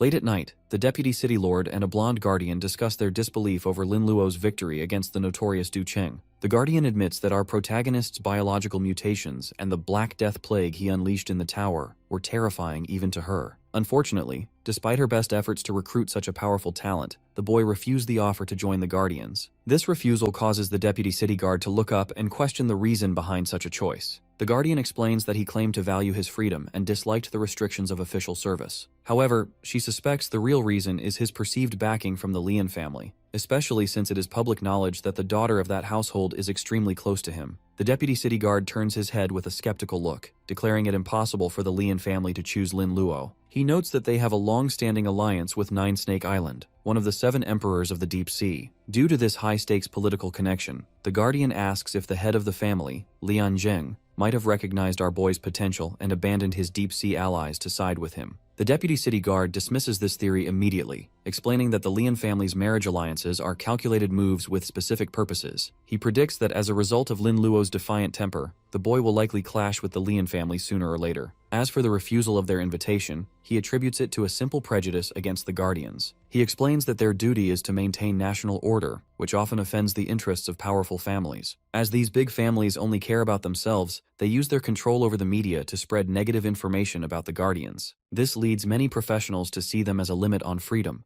unaware that without their protection, the weak would be oppressed, and the system would collapse into chaos. Despite the tension, the deputy city guard remains determined to get our protagonist on their side as his victory over Du Cheng proves he is the most talented professional available. When the Guardian suggests asking the prophet to check Lin Luo's past memories and attributes, the deputy city guard firmly shuts the idea down. He insists that the Guardians must maintain their own moral bottom line. Furthermore, given that the boy already views them with suspicion, such a violation of privacy would easily turn him into an enemy. He tells the Guardian that he will handle the situation personally and dismisses her. Once alone, he looks at a document containing the names of the Lian family and the Nine Snake Island. He recalls that Lian Zheng is an epic-level Lord of Storms, but his thoughts are interrupted by a sudden, agonizing pain in his chest. He clutches himself in a struggle, thinking about how foreigners are invading while local families only fight for profit. He stares forward with an intense gaze, vowing that he won't let Lin Luo get caught in the crossfire again. Meanwhile, Lin Luo is in his room reflecting on the complex structure of the Fallen. He knows they are divided into many organizations based on which evil god they worship,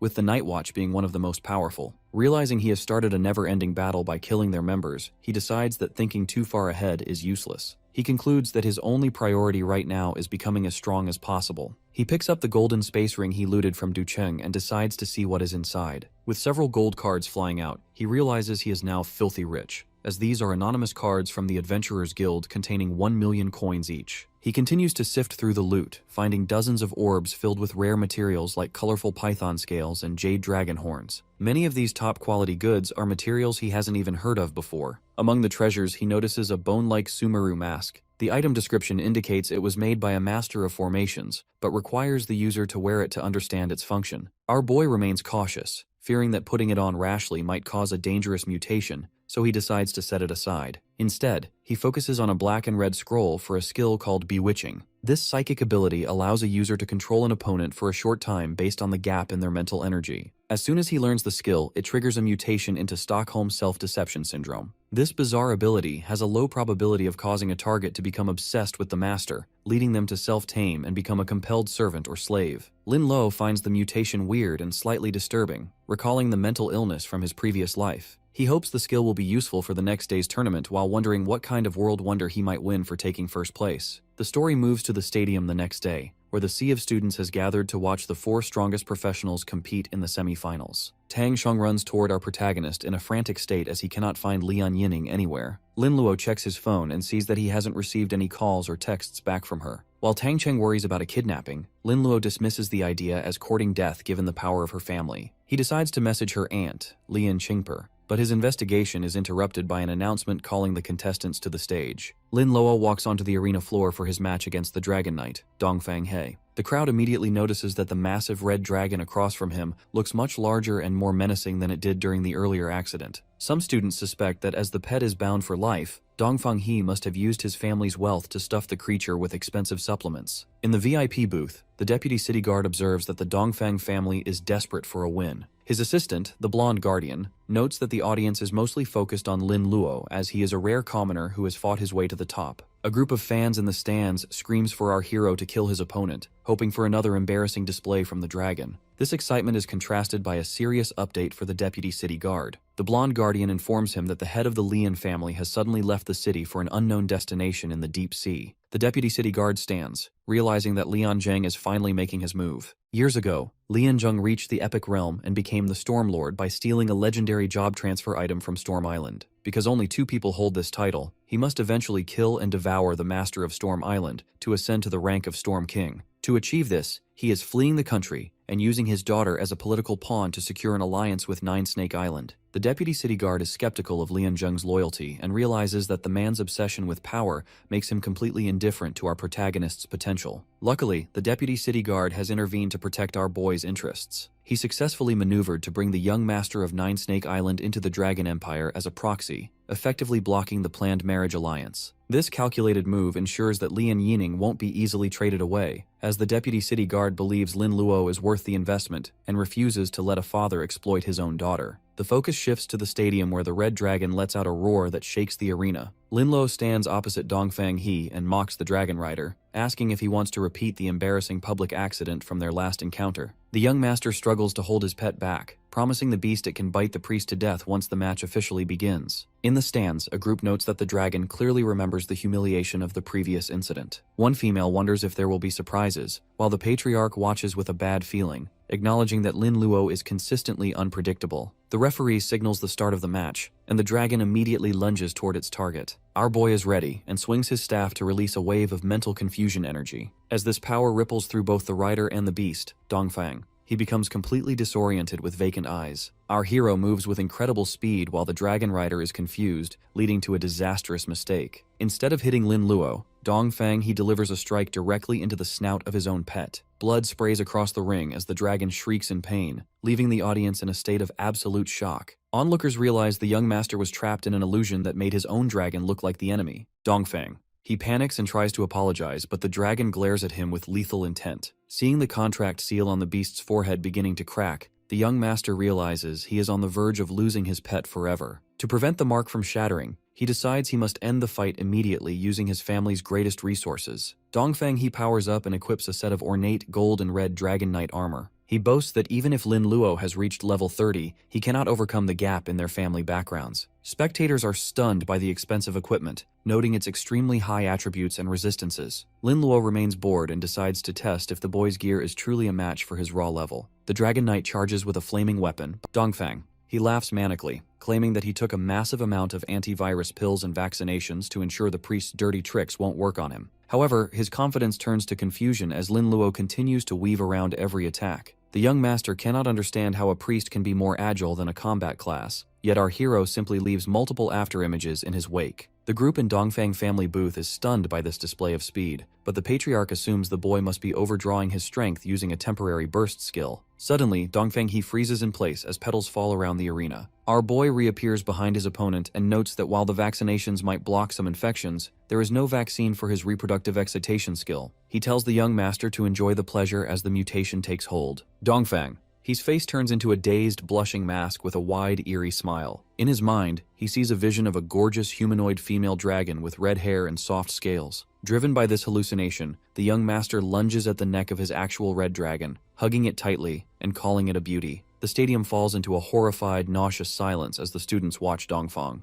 He tried to play with his own pet in a way that leaves the entire audience wanting to vomit. They mock the Dragon Knight for his pathetic behavior, jokingly suggesting that he has discovered a new and twisted way to ride a dragon. The red dragon eventually throws its head back and lets out an ear-splitting scream of agony, causing the dazed attacker to drop to the ground. Inside the illusion, Dongfang. He dismisses the surrounding chaos as the fuss of an annoying demon while he floats toward a beautiful, dark-haired woman. Although the female figure in his mind recoils in terror and pleads for him to stop, the young master only becomes more aggressive. He smiles with crazed, bloodshot eyes and insists that he won't give up on his prize so easily. Back in the real world, the dragon is pushed to its limit and uses its claws to shove its master away. The crowd notes that the proud beast is clearly holding back its strength out of a lingering sense of loyalty. Otherwise, the young master would have been killed instantly for such an insult to the dignity of dragons. High on a balcony, the Murong family patriarch, Murong Chenfu, observes the match with the girl. Murong Shuihen explains that she finished her own match quickly to watch the spectacle, and notes that the once-in-a-century sight of a professional lusting after his own pet is too exciting to ignore. She correctly analyzes that the young master is trapped in a powerful illusion, but she concludes that falling for such a trick proves he is secretly a playboy who covets beauty in private. Because of this public disgrace, the patriarch immediately decides to send someone to reject the marriage proposal from the Dongfang family. Murong Shuihen is filled with relief and joy, laughing at the fact that their rivals have lost all face in front of the entire country. The students in the crowd continue to record the event on their phones,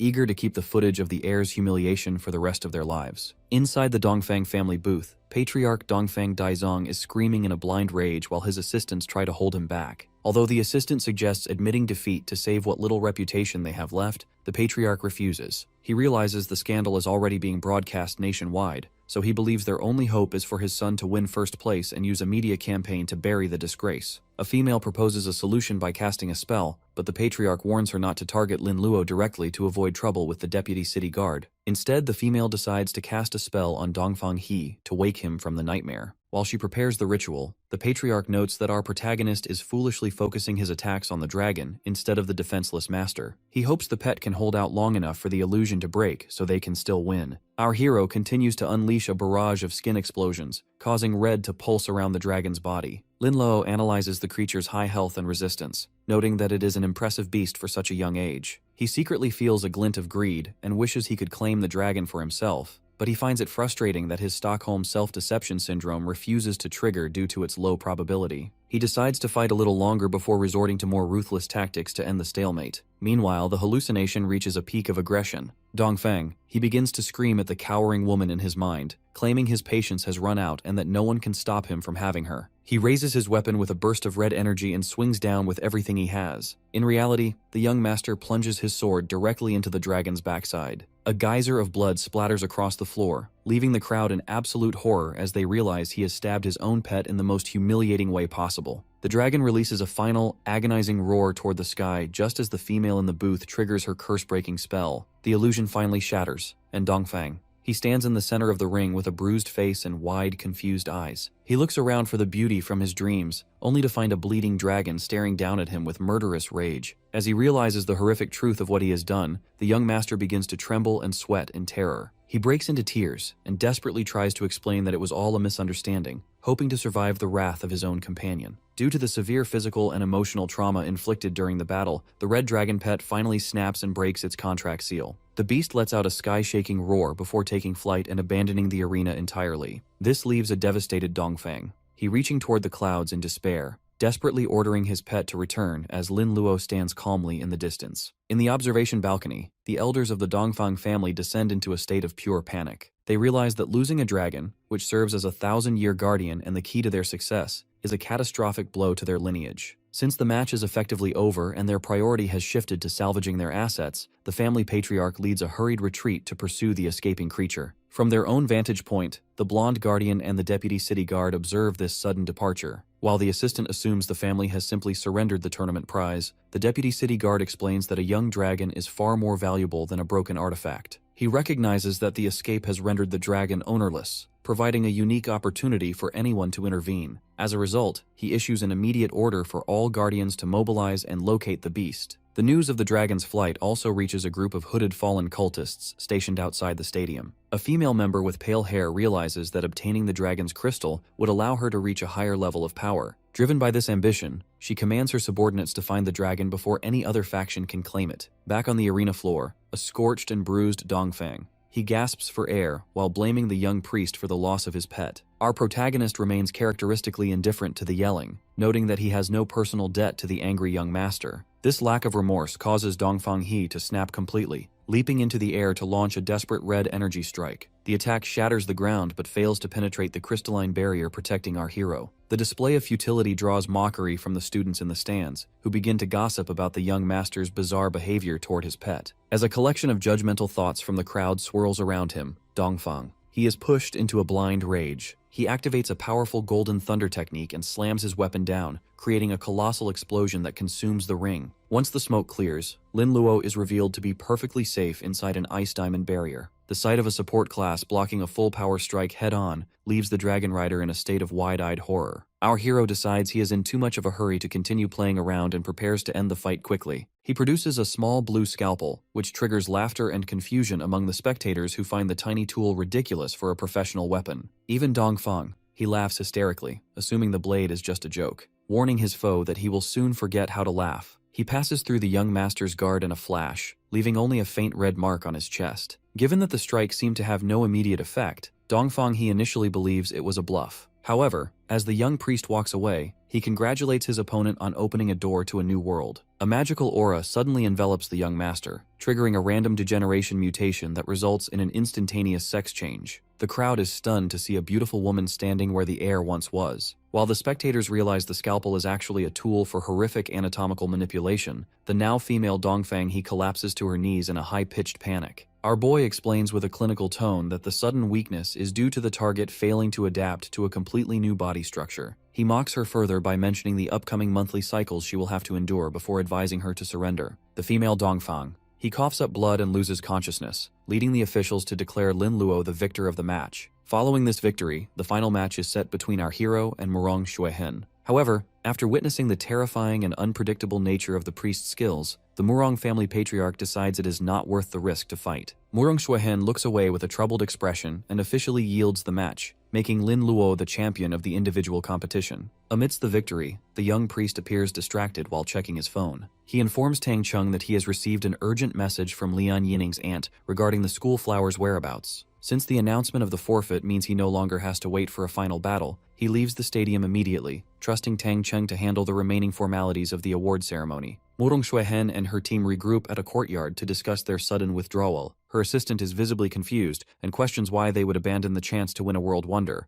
but the girl calmly explains that she only had a 50% chance of victory and would have suffered heavy injuries regardless. She points out that the consequences of being hit by Lin Luo's skills are too high to risk, a sentiment her uncle Murong Chenfu agrees with. He realizes that even a victory would have ruined the family's reputation if their star heir were tarnished by the priest's bizarre mutations. Beyond simple safety, the girl reveals she values the potential of our boy and prefers to build a friendship rather than create a dangerous enemy. Her uncle watches her walk away, hoping Lin Luo truly possesses the value she believes he does. Meanwhile, the scene shifts back to the stadium where the announcer calls for the first prize winner to take the stage for a speech, but the crowd is left in confusion when Lin Luo fails to appear. Tang Cheng steps forward to inform the officials that the guy had urgent business to attend to, and requested his best friend to accept the honors on his behalf. The deputy city guard watches the substitution with a sigh, correctly guessing that Lin Luo is worried about Lian Yining. He decides to make an exception for the friendship, and allows the ceremony to continue without the champion. Our protagonist is actually sitting in a peaceful tea house with Sister Ching to learn the truth about the school flower's disappearance. The aunt explains that given an urgent matter, Lian Yining's father has already taken her away to Nine Snake Island in the Starry Sea. Although they are expected back in 2 months, Sister Ching hands over a letter since the remote island has a disordered magnetic field that blocks mobile signals. Our boy is skeptical of the sudden departure, feeling as though the girl is being treated like a child, but he opens the envelope to find a handwritten note. In the letter, Lian Yining promises to meet him at Imperial University in 2 months and tells him to take care. Lin Luo senses there is more to the story and asks if the girl is in trouble, but a regretful Sister Ching insists she can say no more and must leave immediately. As he turns to walk away in frustration, the aunt softly admits she lied about the circumstances but reassures him that the girl's love for him is genuine. Later that night, the young priest walks alone through the moonlit streets, analyzing the situation. He recalls that Nine Snake Island is a powerful, semi-independent force located far out in the Starry Sea, and he wonders how a mainland family like the Lians could be so deeply involved with them. This train of thought is interrupted when a golden energy pulses from his storage space. He pulls out the Sumeru mask he looted from the fallen cultist, and discovers it is causing trouble despite not being touched. A transmission screen appears in the mask's eye sockets, revealing urgent messages from the Night Watch. One operative is requesting immediate help at Pale Canyon, while another reports that the escaped Red Dragon has been found and is currently being contested by the Guardians. Realizing the mask is actually a sophisticated communication device, our hero decides to put it on to investigate further. A surge of dark red and black energy erupts as the mask identifies him as operative number 872. This grants him access to a virtual plaza and a teleportation function. Since he has been coveting Dongfang, he's dragon pet for a long time, he realizes this is a perfect opportunity to intervene while the various factions are distracted. Elsewhere, the consequences of the tournament are laid bare at a medical facility. The former Dragon Knight, Dongfang He, is now in a female form and lying in a recovery pool, whispering about her lost pet. Her father, Patriarch Dongfang Daizong, consults with doctors who explain that while her physical wounds have healed, she has suffered severe mental trauma. More shockingly, the doctors confirm that the transformation is total and permanent. The young master is now physiologically a woman. When the patriarch suggests a transplant to continue the bloodline, the doctor clarifies that such a move would not preserve the family's true DNA. The patriarch's reaction is cold and ruthless. He declares that if the bloodline cannot be continued through his child, he will simply father more sons.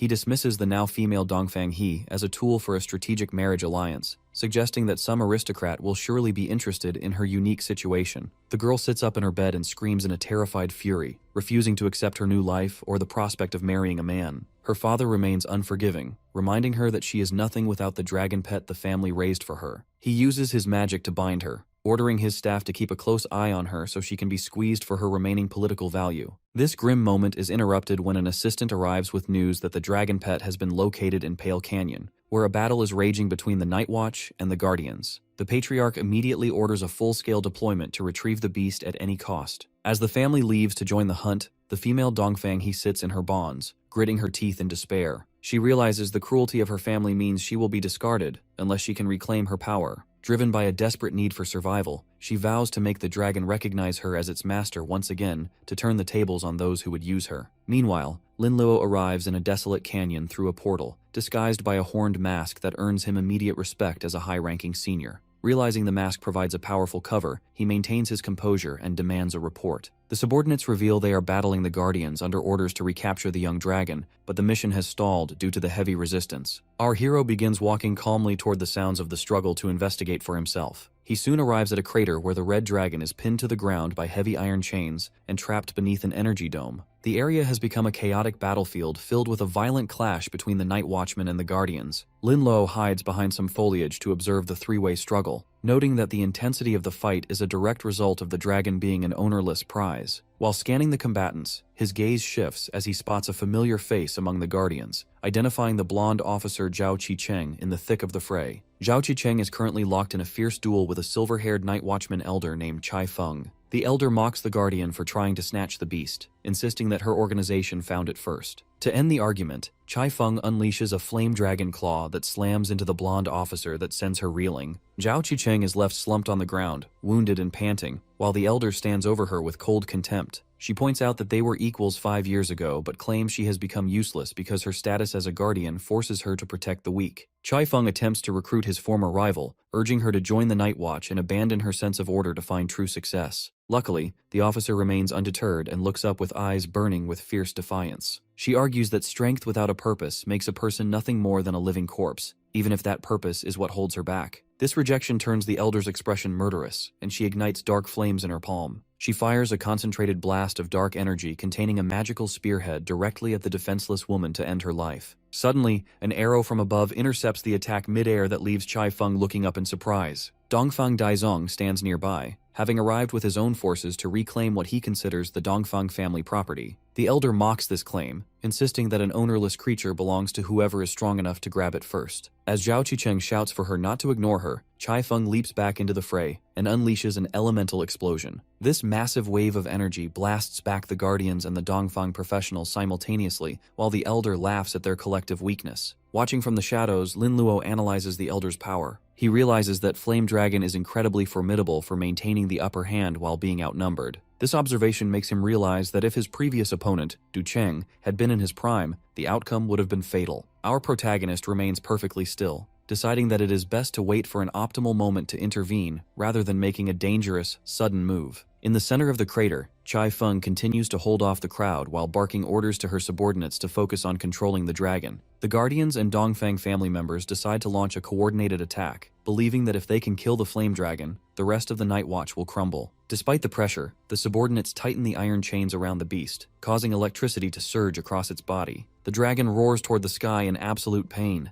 struggling in vain to escape its captors. Finally, our hero decides the time for observation is over. He approaches the battlefield with his arms outstretched and casually asks the combatants if they are in need of some assistance. A hooded night watchman assumes he is a superior and desperately begs him to help suppress the struggling beast. Linluo agrees to assist but immediately betrays the cultist by striking him with a skin explosion. As the other night watchmen recoil in shock, he unleashes a wave of mental confusion that forces the remaining guards to turn their weapons on one another in a chaotic brawl. The dragon watches the infighting with total bewilderment, while our protagonist jokingly tells the creature to thank him for preventing its capture. Suddenly, a geyser of crimson energy erupts as the elder Chai Feng emerges from the flames. She realizes Operative 872 has turned traitor and lunges at him with murderous intent, though our boy manages to dodge her high-speed assault. Just as Chai Feng prepares a follow-up strike, Dongfang Daizong fires an arrow from mid-air to distract her. The patriarch is driven by a need to avenge the perceived death of his child, forcing Chai Feng to divide her attention between the two opponents. While they clash in the air, the Guardian officer Zhao Qicheng observes the scene through the dust. She identifies the Sumeru mask as the one belonging to the deceased Du Cheng and realizes Lin Luo must have taken it after their previous fight. Fearing for the safety of the talented young priest, she orders all guardians to prioritize saving him over the dragon. Chai Feng becomes overwhelmed by the combined pressure and unleashes a massive red aura to push back the surrounding fighters. She manages to grab Dongfang Daizong by the throat but suddenly senses a terrifying presence and flees the scene, dropping the patriarch to the ground. Lin Luo and Zhao Qicheng watch her exit with confusion until a cold, powerful professional named Dongfang Wuyue steps onto the battlefield. Dongfang Daizong bows before the newcomer, revealing him to be the epic realm ancestor of the Dongfang family. The ancestor explains that the death of his descendant called him through their bloodline and vows to hunt down the murderer. Before departing in a golden flame aura, he instructs the patriarch to retrieve the young heir's body for a specific purpose. Dongfang Daizong then turns his suspicion toward the masked Lin Luo, but Zhao Qicheng intervenes to protect him. She lies to the patriarch by claiming the boy is actually an undercover guardian agent who successfully infiltrated the Night Watch to earn a high-ranking mask. Because the patriarch remains skeptical, the officer shuts down the questioning and forcibly takes Lin Luo away from the area. Once they reach a secluded rocky spot, the young priest removes his mask and faces a stern lecture from Zhao Qicheng. She scolds him for the extreme risk of using a cultist's mask and warns him that he could have been teleported into a trap. While Lin Luo sits on a boulder reflecting on getting caught, the red dragon suddenly appears on a nearby rock with its chains broken. Zhao Qicheng is confused as to why the beast followed them, but our protagonist smiles warmly because he realizes the dragon came specifically to see him. Meanwhile, Dongfang Daizong stands in the desolate canyon looking at a crystalline coffin with a bewildered expression. He cannot understand how his son escaped the binding of his skill. He recalls providing the boy with a resurrection tool years ago, yet the lack of magical residue in the air confirms that no rebirth occurred, and the young master is truly dead. This confusion is interrupted by a ring from his mobile phone. Upon answering, he receives a panicked report from a subordinate stating that the young master committed suicide and cannot be found at the designated resurrection point. Dongfang Daizong realizes his son made a desperate tactical choice to use death as a means to break his father's control, all for the sake of the dragon pet. Nearby, the red dragon looms over Zhao Qicheng and Lin Luo. The female guardian warns our boy to be cautious, as an ownerless dragon is extremely dangerous, especially one that likely holds a grudge against him. Lin Luo remains calm while looking into the beast's intense eyes, noting that it doesn't seem to have ill intentions. As he reaches out to touch the dragon's snout, the creature responds with a low rumble rather than aggression. He feels a strange connection forming, which the system confirms as the successful activation of Stockholm Self-Deception Syndrome. He notes that while the skill has been triggered, it lacks an immediate effect, and will take time to fully manipulate the target's psyche. Zhao Qicheng watches this interaction with sweating disbelief. She cannot fathom a dignified race like a dragon currying favor with a human. Our boy dismisses her shock by jokingly claiming the beast is obsessed with him. This prompts the guardian to urge him to sign a formal contract immediately to secure the prize. She offers to gift him a contract item, but Lin Luo produces a stone tablet that he obtained from a previous boss fight. Zhao Qicheng is stunned to see a top-level Styx contract in the hands of a rookie. Once the stone pulses with energy, a system notification confirms the contract is successful. Our hero proudly claims the dragon as his own, leading the guardian to reflect on the historical birth of a dragon priest. Lin Luo opens the dragon's status panel and is shocked to see that the level 22 flame dragon possesses attributes far superior to level 50 silver class bosses. Zhao Qicheng explains that these high stats are a result of the Dongfang family stuffing the creature with rare elixirs to prepare it for combat. Since the name Red Dragon feels too formal, our boy decides to call her Crimson.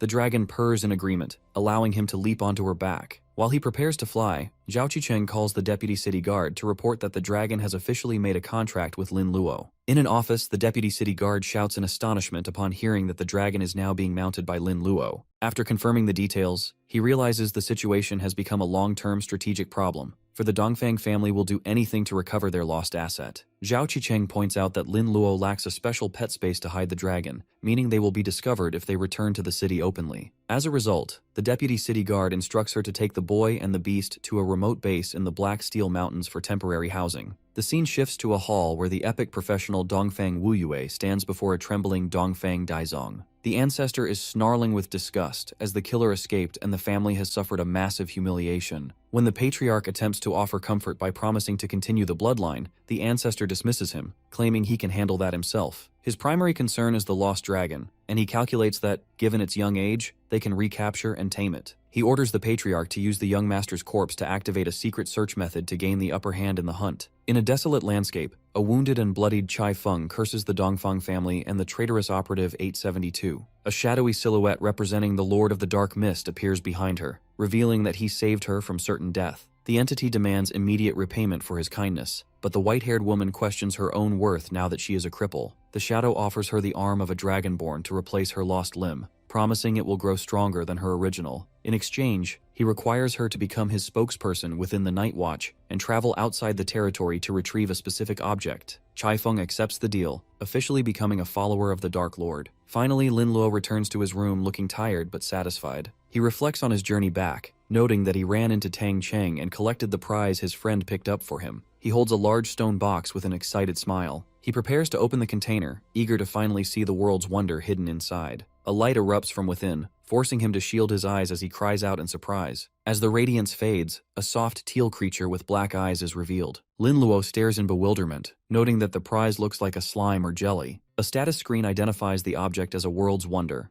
a damaged conceptual creature born from merging world rules that contains a world inside and grows by consuming space-time gaps. Our protagonist examines the translucent body between his fingers, questioning how the legendary treasure fought over by noble families could be a living slime. Little Green, the penicillin elf, hovers near the creature with a protective purr. Lin Luo warns the elf to be careful, fearing the slime might try to eat it. A sudden knock at the door interrupts the moment. When he opens it, he finds Deputy City Guard Guo Shui standing there. The official enters and laughs, noting that the heads of noble families would be furious to see the boy playing with the world's wonder so casually. Guo Shui notices Little Green and expresses genuine surprise at the elf's presence. To appease the wary creature, the old man offers a small yellow crystal, which the elf eagerly eats. Our hero apologizes for the lack of etiquette, but the deputy city guard dismisses it before inviting Lin Luo to join the Guardians. Our protagonist remains firm in his refusal, stating he has no intention of becoming a member. Guo Shouye explains that he understands the boy's desire for freedom, which is why he is offering the position of honored guest, rather than a standard member. The official explains that the honored guest role was created for talented professionals who dislike restrictions. These individuals are effectively freelancers who receive pay and benefits without the daily work of standard guardians. Aside from occasional special missions with great rewards, the role offers complete freedom. Lin Luo admits the condition is tempting, but asks why he was chosen.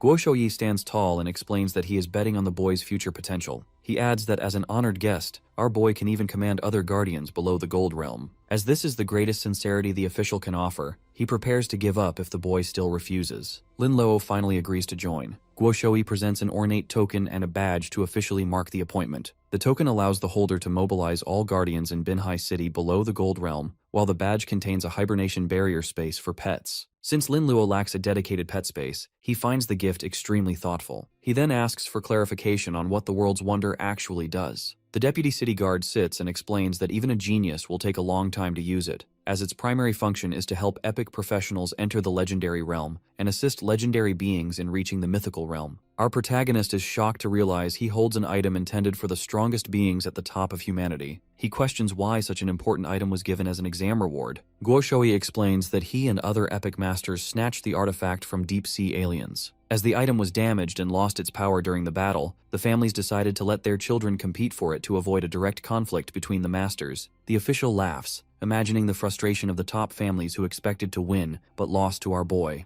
Lin Luo notes that the description mentions repairing the wonder using a time and space gap. Guo Shouyi explains that these gaps are collective terms for rule fragments, such as a heart of territory. These are found at monster gathering points guarded by intelligent, organized bosses. In the Dragon Kingdom, such places exist in outer space, dungeons, and the Starry Sea. The official warns that these locations are far more deadly than the wilderness, but our protagonist only gives a devious smile and claims he was just asking. Guo Shouyi asks if the boy has chosen a university for graduation. Lin Luo admits he hasn't thought about it, leading the official to recommend Imperial University. He describes it as the top school in the kingdom and mentions that the young master of Nine Snake Island will be attending there as a hostage. Hearing this, our boy's expression turns sharp as he thinks of Lian Yining being taken to that same island. Guo Shouyi teases him, noting that the whole city knows they are a couple. He reassures the boy that guardians are present on Nine Snake Island, and the girl will be safe. Lin Luo asks to use the Guardian Network to send her a letter, and the official agrees, noting it is a simple matter for a member. Later that night, rain pours over the dark city streets as a car drives along. Inside, Zhao Qicheng asks if the boy agreed to join.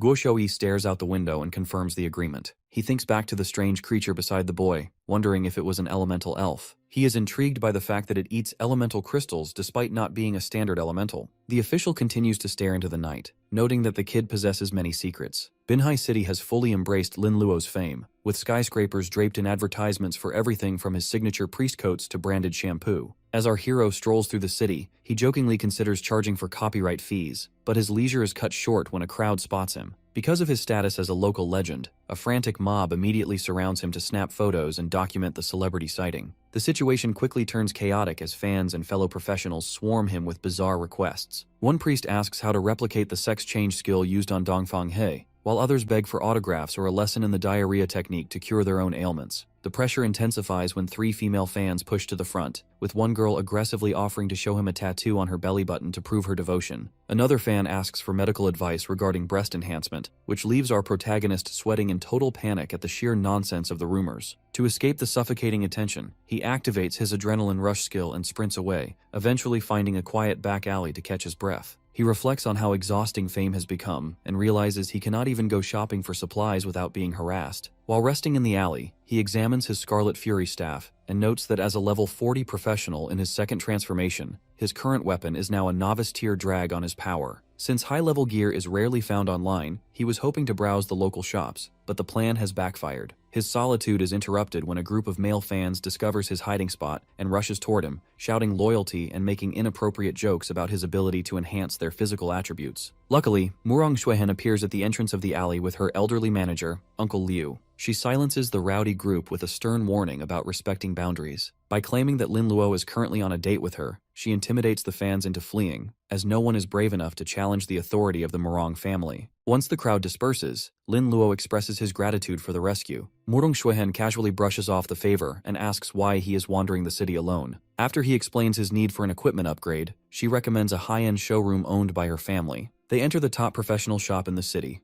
a sleek facility filled with premium armor and displays. While the selection is impressive, he notes that most gold-level items for second transformation professionals are missing. Murong Xuehen explains the market reality, noting that silver-level items are considered precious for most, while gold-level gear is usually reserved for wealthy families who never visit public stores. She takes the opportunity to invite him to join the Murong family again, offering him any gold equipment he wants in exchange for his loyalty. He politely declines the offer, reiterating his desire to remain free. Murong Xuehen admits it is a shame but shifts the conversation to a more somber topic regarding Lian Yining. This catches Lin Luo's attention, and he narrows his eyes as she reveals that the school flower was actually taken to Nine Snake Island by force to enter a political marriage with a young master. Murong Xuehen explains that Yining kept this a secret to avoid worrying him, as she was caught between her father's ambition and her duties to the family. However, she clarifies that the marriage has been delayed for a powerful figure intervened to force the groom to study at Imperial University as a hostage instead. Lin Luo realizes that Deputy City Lord Guo Shouyi has done far more for him behind the scenes than he originally thought, creating a debt of gratitude that will be difficult to repay. Murong Xuehen extends a hand to our hero, noting that she has given up her shot at the world wonder and provided him with vital information just to prove her sincerity as a friend. Lin Luo accepts the handshake, realizing that being on good terms with her is a strategic advantage. To solidify their new alliance, she has Uncle Liu present a special case containing a level 40 epic-grade magic staff. This red weapon possesses massive boosts to spirit, spell penetration, and critical hits,